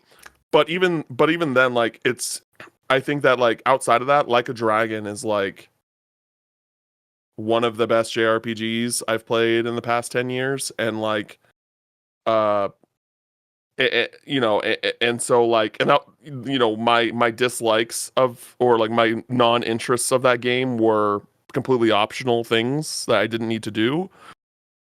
And so yeah, I think Like a Dragon not being on this list is absolutely crazy. Yeah, I agree with like the placement of this game in terms of like where would you put a Yakuza game in the top 25 of JRPGs? I'm like, yeah, maybe it doesn't break top 10, but like in the tens, makes sense. Good call. I cannot agree at all with the Infinite Wealth pick as being like the game to break through.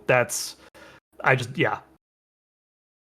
Hard disagree, and I think we both like this is a thing we agree on, and I feel like we've talked about this a few times on the podcast. Just our general feelings about 8's story compared to other ones, and like the direction of the franchise currently going.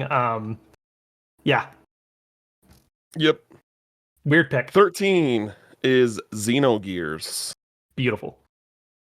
You think that's like proper placement? That's tough. Look, again, this is a panel vote style type of thing, and that gets into weird arguments about like what is an objectively top 10 game versus a top 25, whatever. It absolutely needs to be on a list like this. Like I think Xenogears deserves to be top 25. I don't breaking top 10 could be a little tough, but I think I would probably put it in a top 10 for myself, especially if I'm not double dipping. Again, much of my taste is rooted in SNES to PS1 era, and like it is impossible to not talk about how good Xenogears is from that time. Like if you're talking PS1 JRPGs, Xenogears is amongst the best. Going toe to toe with all the really popular Final Fantasies and such. I I think if I was doing a list, probably top 10, not top 5, somewhere in that like 6 to 10 range. I definitely know people who would put it in the top 5 easily. Um, it feels a little low, but I'm not like mad about 13. Yeah, it's like, again, I haven't played it. It's tough. I know people really love Xenogears. And just based off of like kind of word of mouth and stuff, like this seems right to me. This seems maybe arguably a little high. Like I was thinking more like 15 to 20 range. But you know, Xenogears is a beloved PS1 class. Like I feel like that after like the Final Fantasies and more specifically Final Fantasy 7, when you think PS1 JRPGs, you think Xenogears. Like, and so I think that that is a fair assessment there. Um Now 12 is interesting because this goes into a bigger topic that I had I have like that I mentioned earlier when we started on the list. So number 12 is Paper Mario: The Thousand Year Door. Are they considering this just the Mario RPG rep? Because to be clear, Super Mario RPG is not on this list, nor is like Mario and Luigi Superstar Saga or Bowser's Inside Story. And I think that one of those three games definitely deserves to be on this list, as well as Thousand Year Door. I would say the argument was probably having just a single Mario RPG in the broad sense. And that's a whole, yeah, like that's just a tough semantics thing that we'd have to work through. Like I agree they're technically separate series. I will say if we're going to have a single Mario RPG rep, it is this one. Like I love Yes. Mario RPG, Well, but like especially like playing the remaster lately and kind of refreshing some stuff. I get it. I get it. that's tough for me. Because like again, like if last year, so I finished Thousand Year Door earlier this year, but I started it last year. Or no. You've played it I don't remember recently. when I started it. Yeah. I played it recently, and I was just like, if this game came out in 2025, it would have been my game of the year. It would have. Yeah. And like, and I think the localization is like one of the best localizations I've ever played for a video game. Like it's The writing is so funny. good. Like Yeah. how they thought of like all the dialogue and everything. That being said, I really love Superstar Saga. And I might be one of those people, like I know that people say like, oh, Bowser's Inside Story is the best Mario and Luigi game, and I started it as in like played like an hour like a month ago or something like that, and I want to get back to it, blah blah blah blah. But Superstar Saga, like I played that game years ago on the Wii U Virtual Console, and I still think about that game like pretty regularly. Like I I think that game is like almost the most perfectly paced game I've ever played, like for a JRPG. Like outside of the one time in the game where you have to find the Yoshis around the map, which I don't know why they did that. Like that was like the one bizarre thing that they did. That game was perfectly paced. I never felt like anything was a slog. I felt like there was always something going on. I loved I mean, the soundtrack, you know, Yoko, shout out to her, like has one of my favorite battle themes in a JRPG. Um, I just loved how refreshing it was that it was like in this new kingdom with a bunch of new characters. It really like tied nothing to like, you know, the bigger world Mario stuff. I liked how the main villain wasn't Bowser. Like there was so much that I like just like was so refreshing about that game when I played it. And I think it just like I don't know if it's like not enough people really played it because like Mario and Luigi first got on my radar with Bowser's Inside Story because that was like one of the game of the year contenders that year. Like it was really I think that one made the biggest splash for sure. Exactly. And so when I was like, oh, I really want to play the Mario and Luigi series because eventually, like, because once it was on my radar, I was like, oh, here's Dream Team, here's Paper Jam. Like, you know, I was just like, okay, I want to play the series. And so I started with Superstar Saga, knew nothing about it. And I was just like, why do people not talk about this game? Like, I was so blown away by it. And so, yeah, Thousand Year Door, like 100% deserves to be on this list. I just think that there should have been like a rep between like, Super Mario RPG, Mario and Luigi, whether it be Superstar Saga or Bowser's Inside Story, because they're distinct enough, different wise with gameplay and things like that, but also because they're just so good and they deserve to be on this list. And it's like, I don't know. I'm just rambling at this point, but yeah. No, I get it. And again, like it is very hard, even with no double dipping, to like say these are the 25, And there's a couple here Yeah. that I think we feel good about kicking out, but then you have to think how many more do you think are missing? Like I when I was going over my list earlier of like, thoughts on this thing, I have more games that feel like they're missing than I do games that I could kick out. So that immediately shows there's a problem there, right? Because it's like I have to make more sacrifices than I'm currently willing to make, because 25 it's a lot, but it's not that much, really, in the grand scheme. It's tough. 11, Octopath Traveler 2. Now, did you play all of Octopath Traveler 2? I did. Yes. So I think I've said my piece with Octopath Traveler 2 on the podcast before. I think the game is like pretty. I think the turn-based battle system is like one of, if not the best turn-based battle system ever in a JRPG. Like, it's really, really good. But I think the battles are really long, and the encounters are too frequent for how long the battles are, that it really kind of, every time I try and boot it up, I kind of like check out after like 30 minutes to an hour. Yeah. And we've had, and I felt that a lot about the first one. I didn't feel that as much. Yeah, I didn't finish in the first 2. one. Yeah, like 1, I really felt like, okay, it's like, why do some of these fights take as long as they do for random encounters? Like, this feels like a lot. I did not get that sensation with 2. Interesting.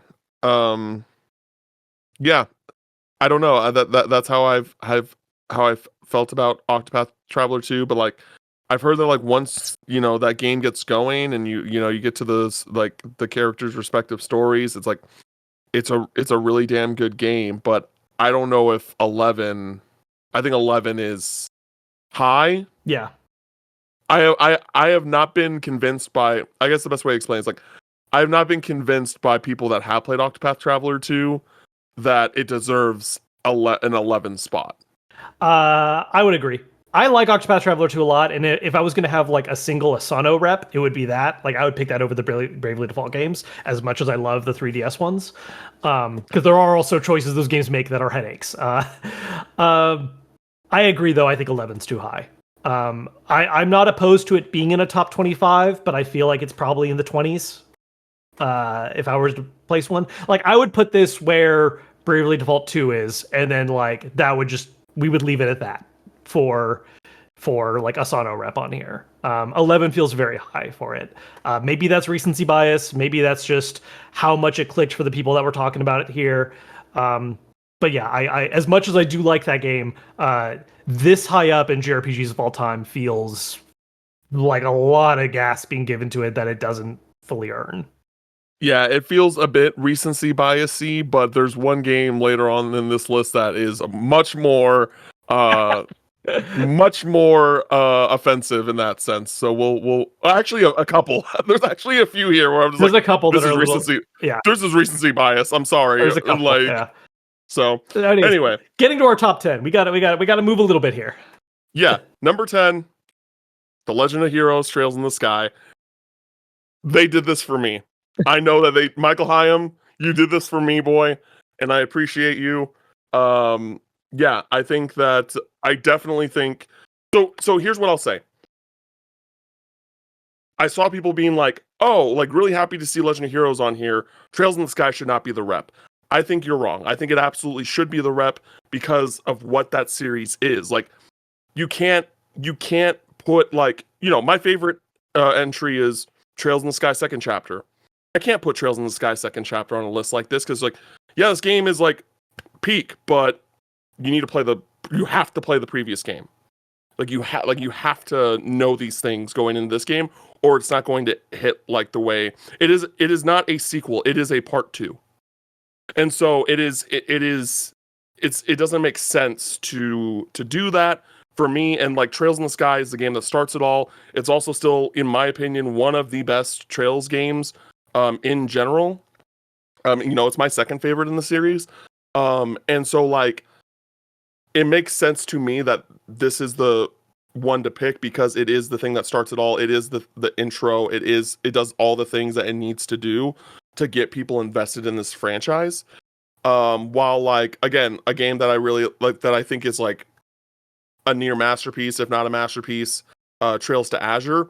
That's the second game in the second arc of like it just doesn't make sense to put that on a list like this.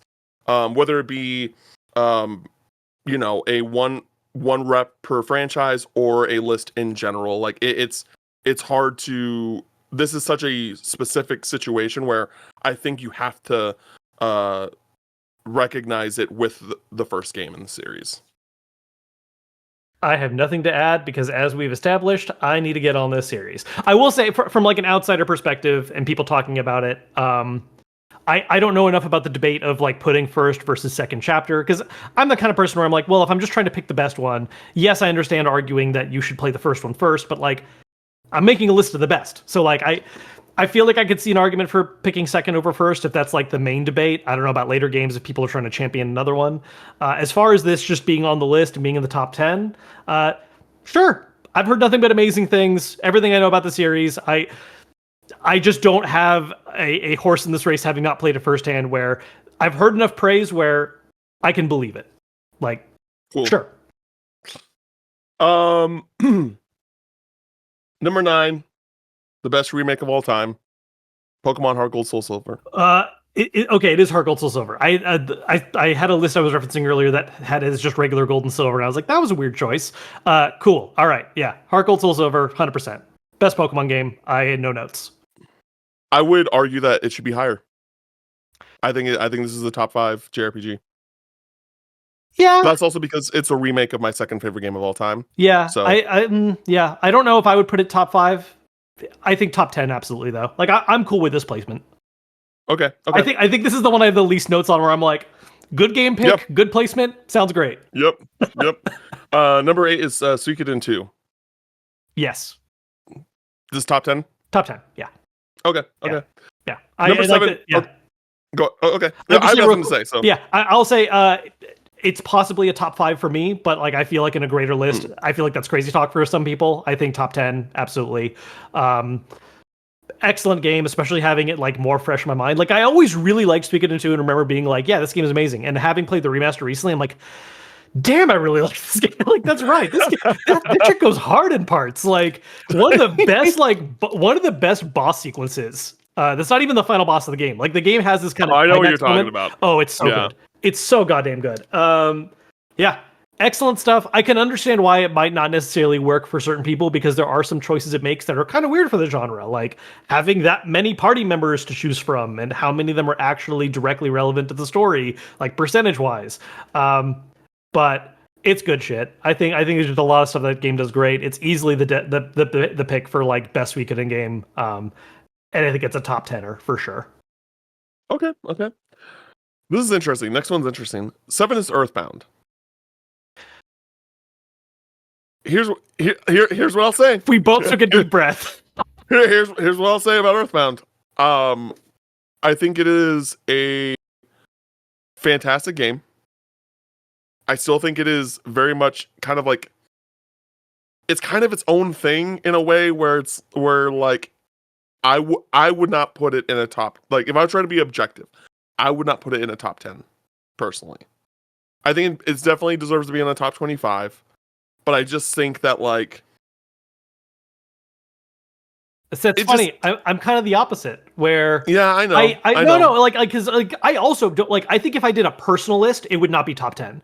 But I think if this is a panel style trying to figure out like the objective or the historical whatever, I think top 10 makes sense because it is kind of its own thing. Like I don't think there's anything that really, other than its own games. And then Undertale to an extent, because it's very, Undertale was very clearly influenced by like Earthbound's style of dialogue and storytelling. I feel like that's why it kind of deserves a top 10 spot, because there really is nothing else that I think taps into it quite the same way. Yeah, I get that. I just just for me, I think Earthbound is a great game. But even for me personally, it's not I would not put it on a top 25 list for me. Yeah, no, I agree. Same. And I so probably wouldn't put it in top 25 for me. and so I think I get it. I get why people love it. I I don't know. It's just for me. I just mm, mm, Mm. what I think most of the reason why it is in most I'm not qualified. I'm not qualified in a real way to say this because I'm not an Earthbound sicko. But from my point of view, from what I discussions and stuff, I think it is more the historical relevancy more than anything as to why it's always in the top 10 of a JRPG list. Sure. And that's and I get it, but I don't agree with it, if that makes sense. And so it's kind of like how I don't know, and then there's instances right with Final Fantasy 7 where it's I get why they're going this route and I agree with it because it's really hard to argue against it. Yeah. It's kind of like the opposite side of the spectrum. But again, I think it objectively should be on a top 25 list. Just I think top 10 A little not high. for me. A little high for me. All right. This is interesting. Next one's interesting. So 6 is Dragon Quest 11. Yes, it is.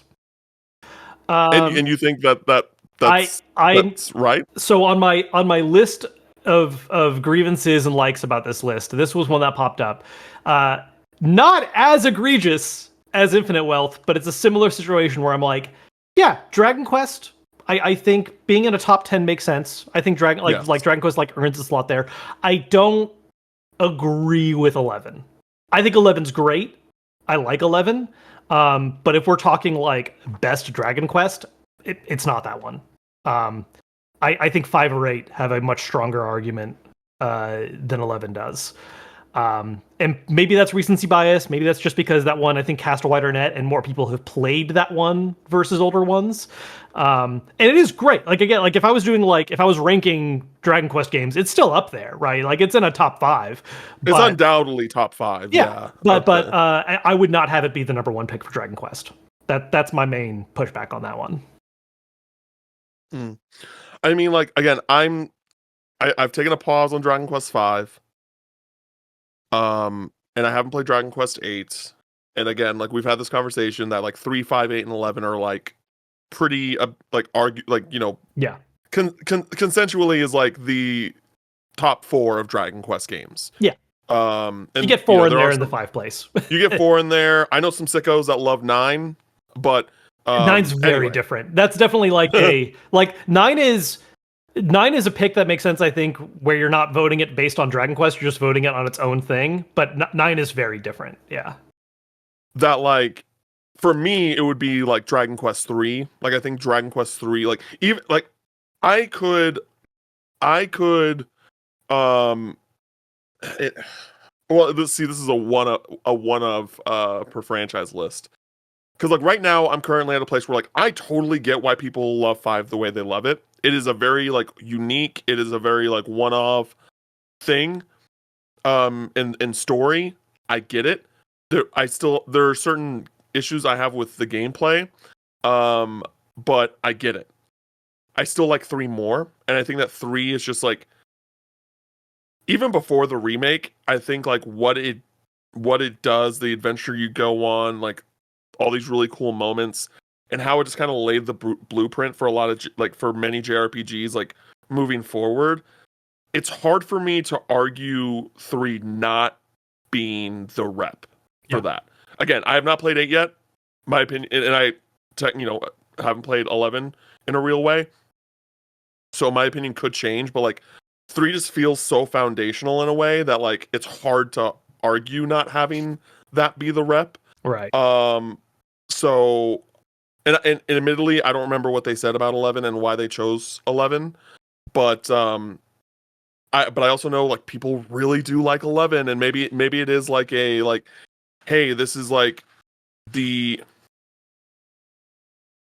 we're gonna get to a game on the list where like I understand why they went with this pick because it is approachable. It is like one of it is like arguably always going to be like this very approachable way to get into this series, and I think Dragon Quest 11 is that for the Dragon Quest series. Sure. So like I can understand why they came to this conclusion. Like, yeah, we're gonna go with 11. It may not be like the best or like the best. Yeah. But it has these other qualities to it that make it justifiable for them to use to have it be the rep, instead of like 3, 5, or 8. Yeah. I don't know. At the end of the day, it is supposed to be best JRPGs. Like, if this was like recommendations or like where to get started, sure, absolutely. I get an argument for saying play 11 as like your intro to Dragon Quest, but the list is best JRPGs, man, and I can't. I get you. I'm not saying I agree with it. I'm just saying I can see how that happened in the conversation. Yeah, for sure. So 5, which is 5. This is one of the more wild takes on this list. Yeah, someone fought hard on this one, and like I get like, and it's Michael Higham. It was Michael Higham. Let me tell you. I do get it. I don't agree, but I kind of get it. I don't get it. I don't. I'm sorry. I don't get it. Yeah. So so number 5 is Xenoblade Chronicles 3. This is insane. This is insane. And here's the thing. Like, I know some people that are just like multiple people in games media, and like, maybe it's them. Like, maybe I'm just like not. Maybe I'm just lost somewhere. That they're like, Xenoblade Chronicles 3 is like low key one of the best games to come out in the past 10 years, and I'm like, what? I'm like, what? And like, and the thing is like, there are some incredible moments in Xenoblade Chronicles 3. There's incredible moments in all the Xenoblade Chronicles games. And like, I just don't. And here's the thing. I understand that this is really the culmination of that creator's work, right? I get that. But like, the game in and of itself is like, it's pretty good. Like, I don't think it has the best combat of the series. I wasn't super crazy about the cast overall. And like the story was like good. Like, I do want to get clarity on one thing real quick. So I'm pretty sure part of your stance is that if you're going to have a Xenoblade rep, it shouldn't have been 3. I think you're a 2-person, right? I'm a 2-person, but I wouldn't say that I would put 2 on like top 25. So so it's also just the placement of Xenoblade in general. Like, you think 5? Oh, the placement is I mean, even though I haven't played it, like if I saw a Xenoblade, like if I hypothetically saw like a Xenoblade lower on the list and then eventually saw Xenogears, I would be more okay with that. Yeah. Well, I mean, that's my stance on it. Like, I have played, and we've talked about this before. Xenoblade Chronicles is one of the big franchises where I do like it, but not like that. Like, I just don't get it, how hard some people really love it. 3 is my favorite of them. Partially because I think writing wise, it feels a little more in line with some of the older Xeno games. There's a bit of that. There are certain like Jungian philosophy things and stuff that are just added in that weren't really present in like 1 and 2. So like that made my brain a little happy. But yeah, XBC in general being in top 5, I don't get it. I understand it being in on 25 list. I would not put it in top 5. I probably wouldn't even do top 10 for XBC. It's like a 10s on an objective list, and I don't even know if I would list it for my own personal one, but I know that's a me thing. So yeah, like, I mean, Xenoblade Chronicles 2 would be on my personal top 25 probably, but like, even on an objective list, I don't know if Xenoblade, for me, like, I would fight for any of the Xenoblade games in a real way. Whether it be one rep per franchise or like just in general. Because I think that like, I think that series is a series of like high highs and low lows. And like, for some people, those high highs are enough to justify it. But for me, it's like, nah, I can't I can't recognize this without recognizing this. Yeah. So, number 4.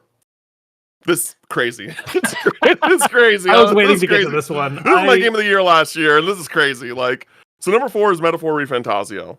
Recency bias out the wazoo here. Like, absolutely not. Like, I wouldn't have it in top 25. I wouldn't. So I haven't finished Metaphor. I'm like, I think I'm just past the halfway point.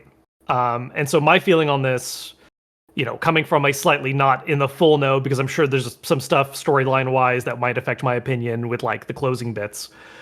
I could absolutely see top 25, especially panel based. Panel based, yeah, which is what this is at the end of the day, right? But yeah, 4 feels very aggressive.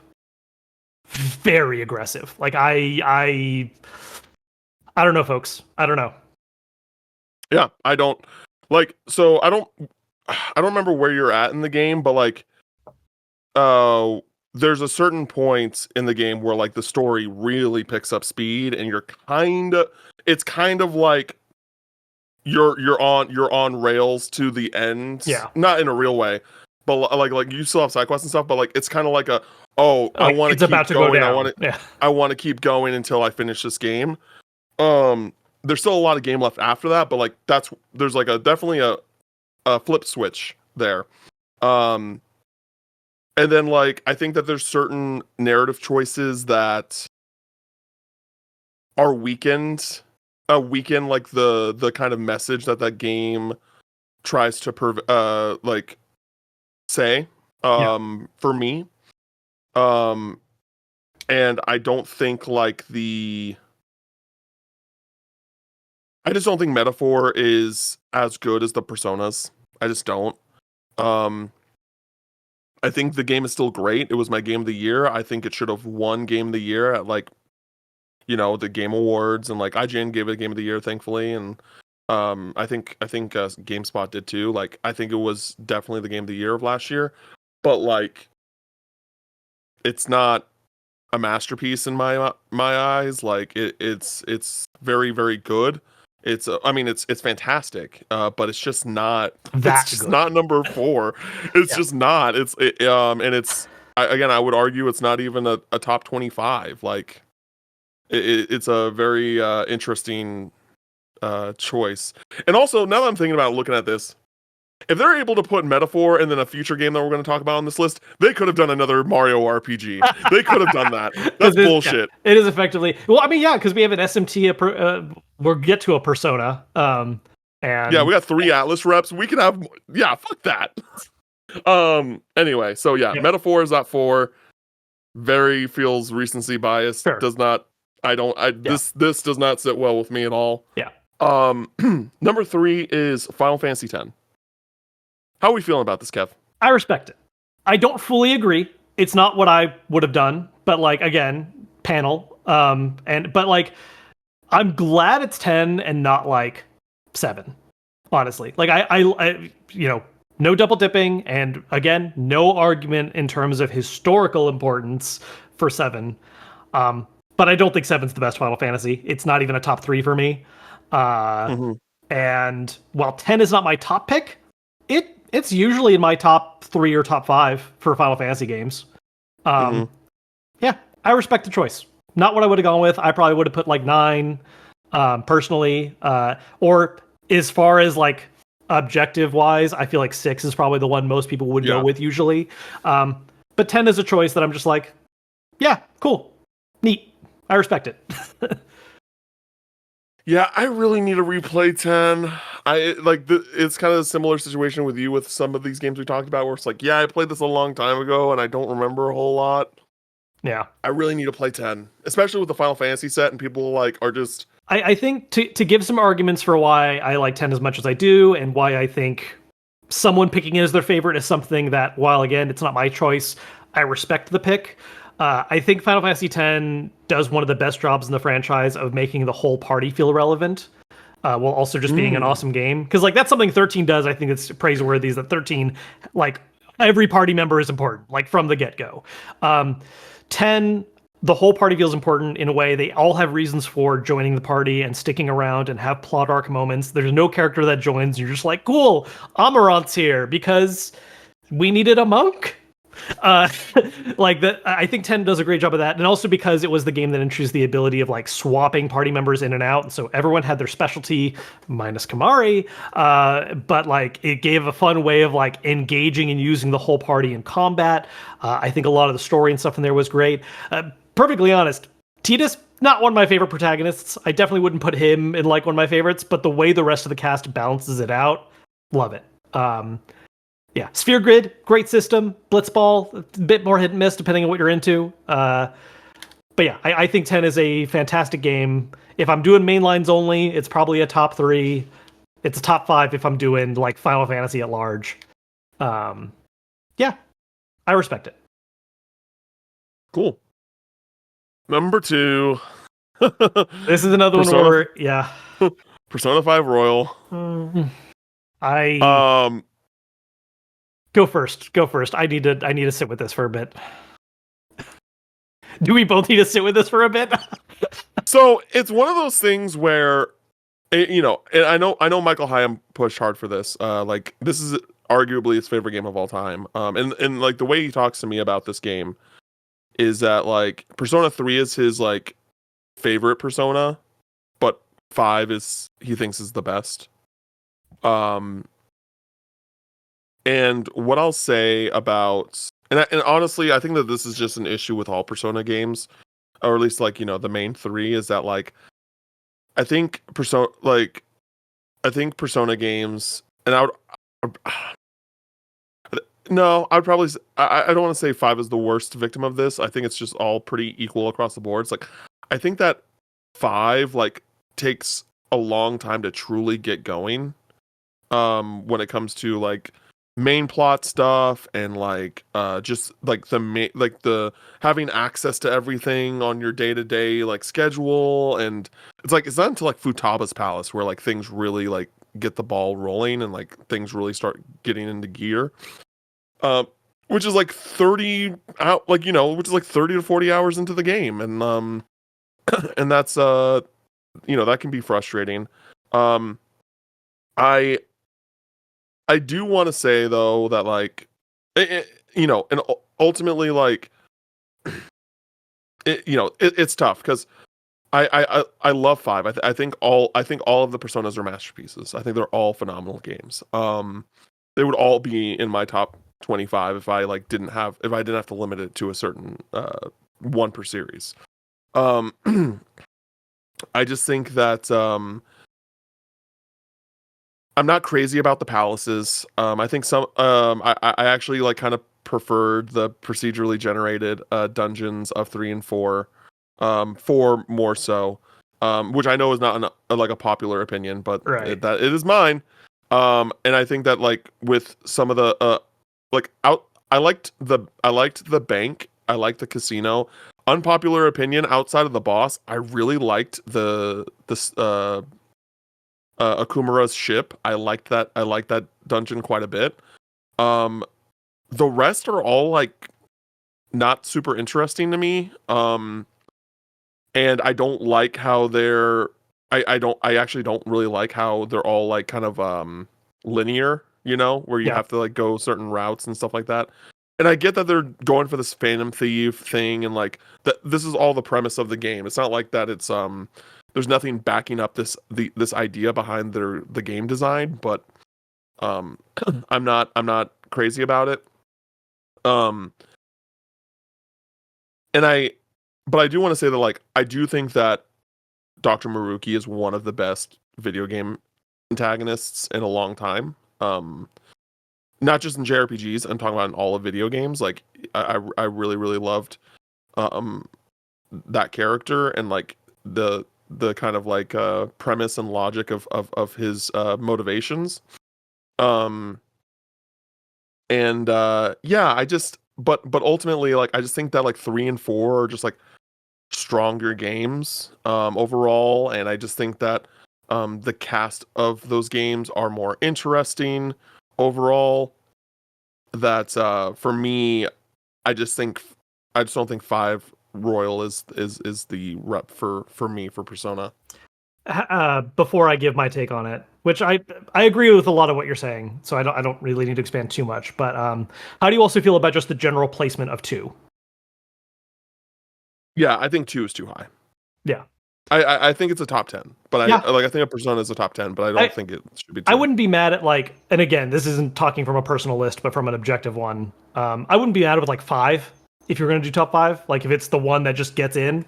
But yeah, I agree. 2 is too high for me. Because here's the thing: it's like, you know, I don't think this should in a real way go into play here when you're creating a list like this.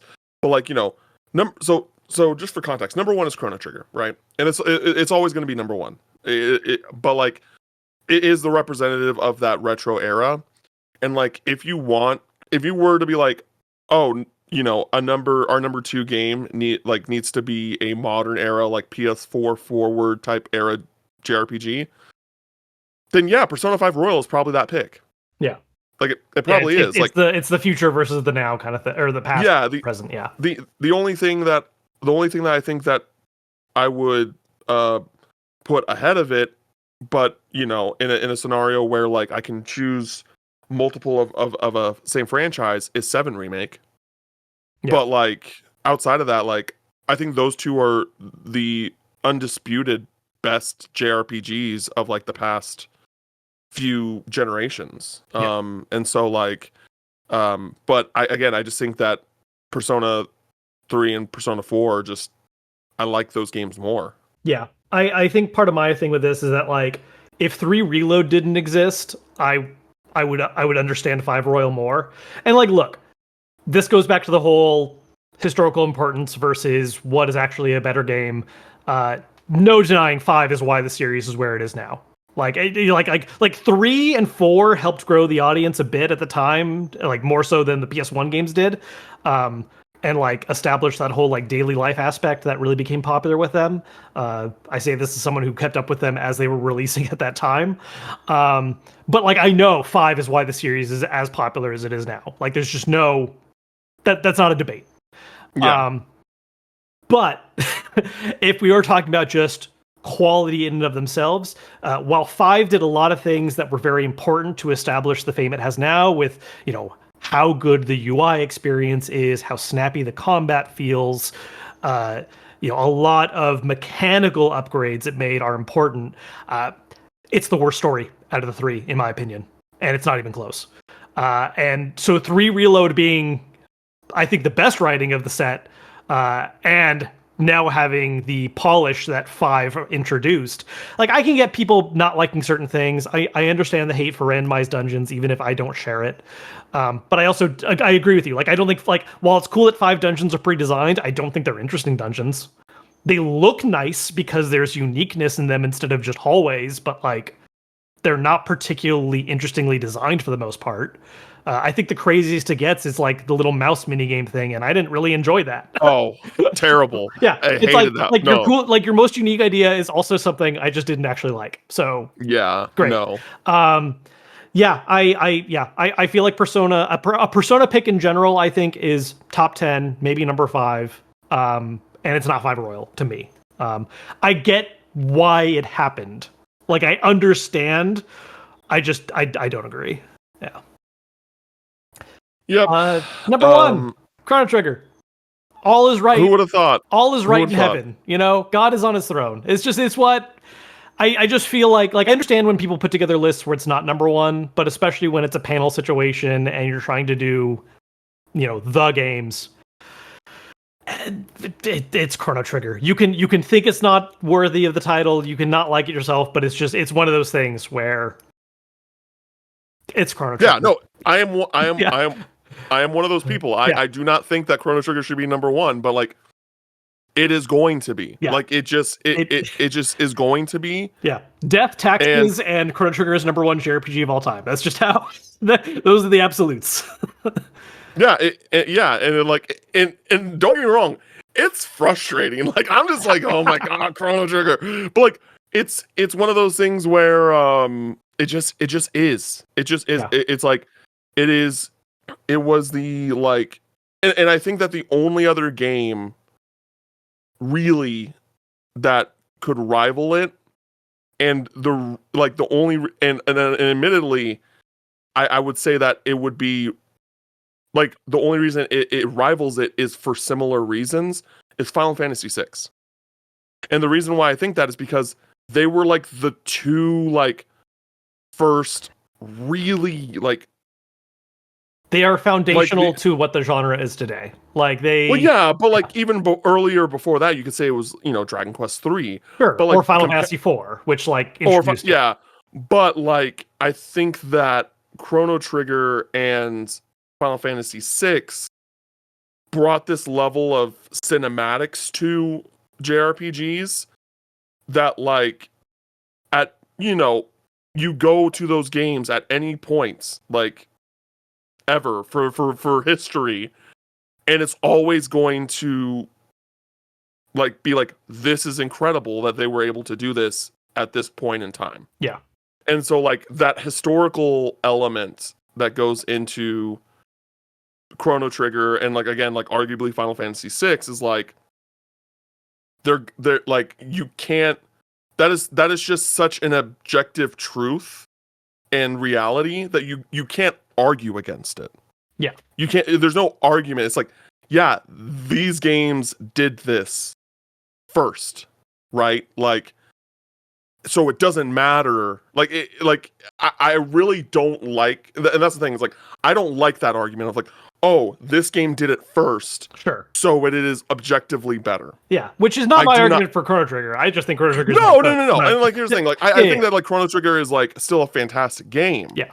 But I think that these are the aspects of it that like really what always that like makes it sit at the top always. Sure. And so like on top of like it's a really great game and like the time travel stuff like Yeah. all great stuff and like I get that. I just feel like that like just for me. Yeah. I sure. just don't think that those like those things that like make it hard to dismiss as number one are things that should be I will say the things that make it hard to dismiss. I will say I'm very curious what their own internal conversation was for this, right? Like I'm curious if they just kind of went, okay, so we all know we have to put Chrono Trigger on number one, right? Right? Okay, cool. Done. I would not be surprised. Or if there was actually like some arguments and debate. Because I'm sure like with the Final Fantasy X pick, I'm sure there were a lot of arguments for 6. And I'm sure there were arguments about where that should sit within the top 3. Like I think a Final Fantasy game was a lock-in for top 3, but like where amongst that and which specific game was probably a pretty good debate, I would think. Yeah. Yeah, I love Chrono Trigger. I'm aware that some of it is a little nostalgia fueled, but even with our recent replay for with our first Campfire catalog, the whole time I was playing it, I was like, fuck man, this is why I love this game. like at no point did I feel like, oh, it's starting to show its age here, or maybe I didn't have that experience at all. Like it just was outside of the DS editions, because I played the DS version. Those are take it or leave it. But the original core game, primo shit. Just yeah. Yeah, no, I agree with you. Like it holds up very well. Like I think that there is some weird difficulty stuff with certain like some difficulty spikes here and there, and like I think the game like for a good chunk of it is like pretty easy. Like the fights aren't like they're pretty auto. Like I wish there was like an auto battle thing because there's no need to strategize in a real way. If we ever get another remaster or remake, they're probably adding that. It's so common in like updated retro games now, like especially for RPGs, like at least an auto attack style auto battle with fast forward. Like that's just become standard. Yeah, and I think again, like I think the story stuff is really interesting and really cool. I just and there are some things where it's just like, oh wow, they did this. But again, like I also have some issues of like which we talk about like more in depth of in the Campfire catalog. Yeah.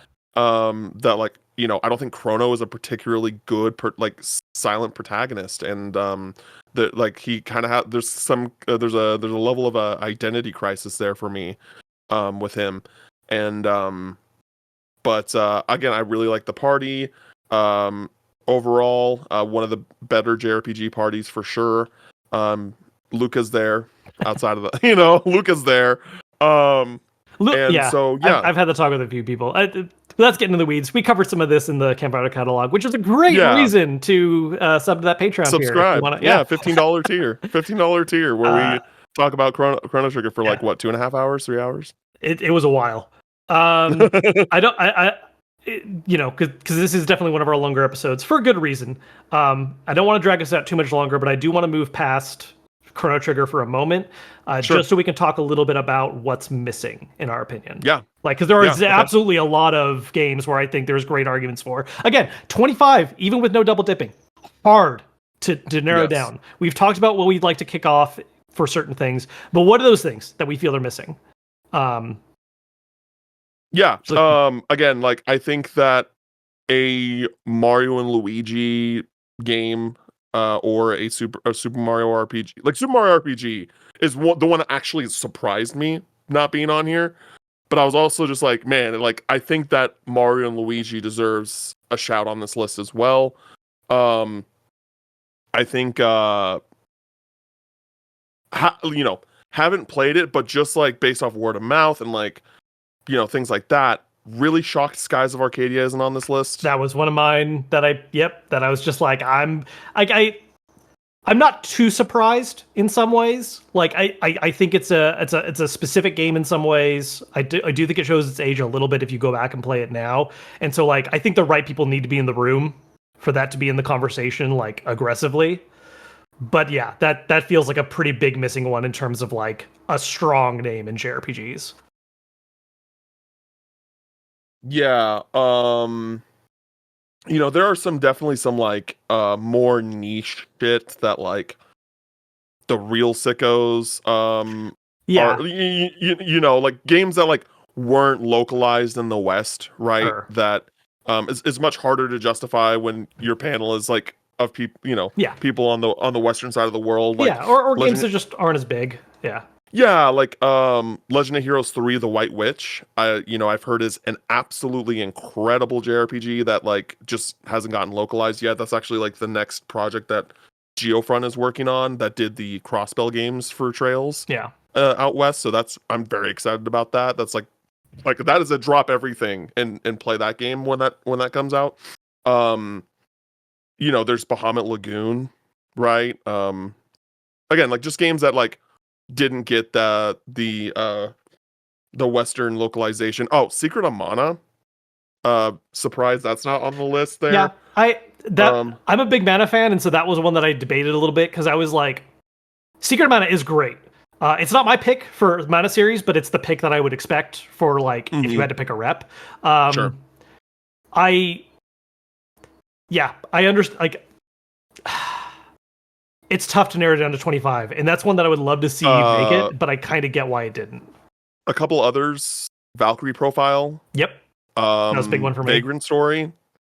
That one doesn't surprise me just because I think it's very specific. Like I get why that didn't come up in the room, but like yes, that's another historically big one. Couple I want to you got in mind? Yeah, so as far as like again, I think it's just slightly more specific audience or didn't have the same like splash as some of these games. Radiant Historia is a big one for me. I think that's one of the best RPGs on the 3DS, if not the best 3DS RPG or DS and then 3DS remake. One thing that this gets a little bit into genre debates, and I'm curious if this was something they talked about, and is like if there was a strict rule not to include these. There is not a single strategy or tactical JRPG on this list. I think they X those out. Yeah, which is wild to me personally. I can understand like not having a lot of them, but like to have this conversation and to not include like Final Fantasy Tactics or Tactics Ogre, no Fire Emblem. Like not having fire, like even though it's not my number one pick, I feel like Fire Emblem Awakening would clear for a lot of people as like this is top 25 for sure. Absolutely. Like I get there being a lot of tactical RPGs that wouldn't be included, but I just feel like there's at minimum two that are like big enough that, yeah, sure, they're not the exact same genre, but like we have action JRPGs on here. Why does a grid rule those out? You know what I mean? Mm-hmm. That was, I think, one of the biggest things that really stood out to me immediately. Like I agree with a lot of those like PS1 picks, like yeah, Vagrant Story, a Mana game, Skies of Arcadia, like all stuff where, you know, I think you just needed the right people in the room for that to happen. The complete lack of like any strategy or tactics game is wild to me. Yeah. I can understand why, because I can see them doing a list of like just best 25 tactics games. Are there even 25 tactics games? I mean, if we're going with like the JRPG ones at least. Like, are we grouping that with just general strategy and like RTS? Like what? Like I see what you mean. I just feel like that's, yeah, I feel like if I had to, like, tactical RPG is a very specific genre, and I feel like if I had to pick a greater umbrella to put it under, I would put it under RPGs before I put it under like strategy. Personally. No, I get what you're saying. I think that, how do I explain this? I just think that putting tactics in the conversation would just make making a top 25 JRPG list just so much harder. Sure, maybe. And I'm not saying that like I'm not saying that's an excuse, Yeah. but I just feel like that like when I go to a website and I read top 25 JRPG of all time, I'm not expecting tactics games to go on that list. Just my default thought is like, Sure. I'm not expecting that. Yeah, I'm the opposite on that, but that's just how my brain's wired. So like it's and hard for me to divorce like Final Fantasy tactics from greater Final Fantasy.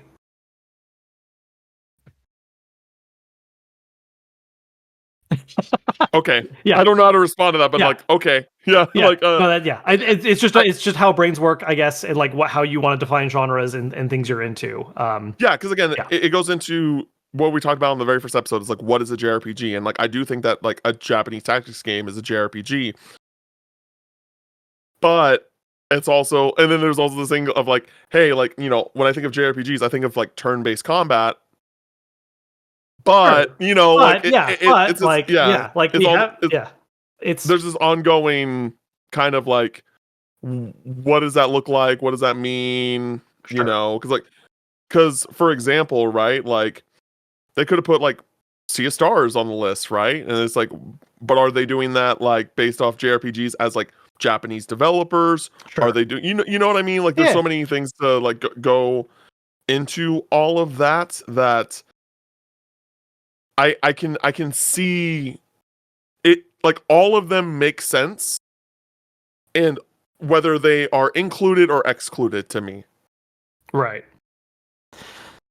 Yeah, again, look, we have the specific things that we're sort of like, we can kick this off. I guess just in my brain, it seems very wild that like, even if you wanted to group like Final Fantasy Tactics as like double dipping into Final Fantasy, sure, fine. Fire Emblem, like not showing up at all, feels wild to me. Like, and see, like see, I'm on the opposite side of it, where it's just like, nah, I didn't expect Fire Emblem to be on this list. If Kingdom Hearts 2 could make the list, a tactical JRPG can absolutely make the list. Like, I'm sorry. Like, if you're going to include action RPG, if you're going to go with strictly turn-based, including KH2, like, disqualifies that argument. Well, Tails is in there too. Yeah, true. Which is also like, yeah, like you can argue a little bit that like, oh, well, it's still party, transport to a place. But like, so if you're going to include those, like, I feel like strategy JRPGs are in the conversation then. That's just, I don't see how you open up to action and not that. If that's what happened. That's just my stance on it. I guess speaking for me, just from my personal experience, like I love JRPGs. You know, I love JRPGs. I love like turn-based combat is my favorite. I love action RPG as well. When I like think about a tactics game, my mind shifts to a different box. Yeah, mine doesn't. Yes, I know. Yeah. But it's because of the gameplay. Kind of what you're saying is like the game. Like I like tactics games, but I'm also not good at them, and I'm also like they also like put a mental strain on me in a way that turn-based and action RPGs do not. Right. And so when I think about like, so that's when I think like when I think about best JRPGs, I have like my main JRPG box, and then there's like this little like subsect which is tactics games, and so like, and that's why I'm just like, oh, I can understand if tactics games are on the list, but I can also understand if they're not on the list because they are like, while they are JRPGs, they're also like kind of their own experience to me, whether it be like narratively based or gameplay based in a way that turn-based and action RPGs do not. And that's how my brain Sure. compartmentalizes it, if that makes sense. Yeah.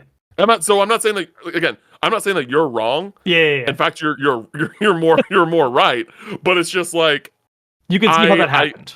I can see how that happened easily. Yeah. But yeah, everybody, that's IGN's top 25 JRPGs of all time, and that's our thoughts on all of that. Maybe there will be a tactics list or a strategy list, and we can talk about at the very least what showed up and what didn't, because if they do blend genres, we're not trying to talk about non JRPG tactics games on this podcast. Yeah, I'm not gonna put XCOM 2 on here. Like, let's be clear. Yeah. But that's everything for this week's episode. We got some good stuff coming up for you next week. Some extra goodies. We hope you look forward to that. And we have SGF coming up in a few weeks where we're going to be covering the show, talking about anything that we can that makes sense for this podcast and all that jazz. So thank you all for listening. Kevin, did you have anything that you wanted to say before we bounce? No, I think I'm good. All right, everybody, you can follow me on socials at CanFinalMix, and you can follow Kevin on socials at Kevin Kenson. And until next time, we'll catch you later. Later.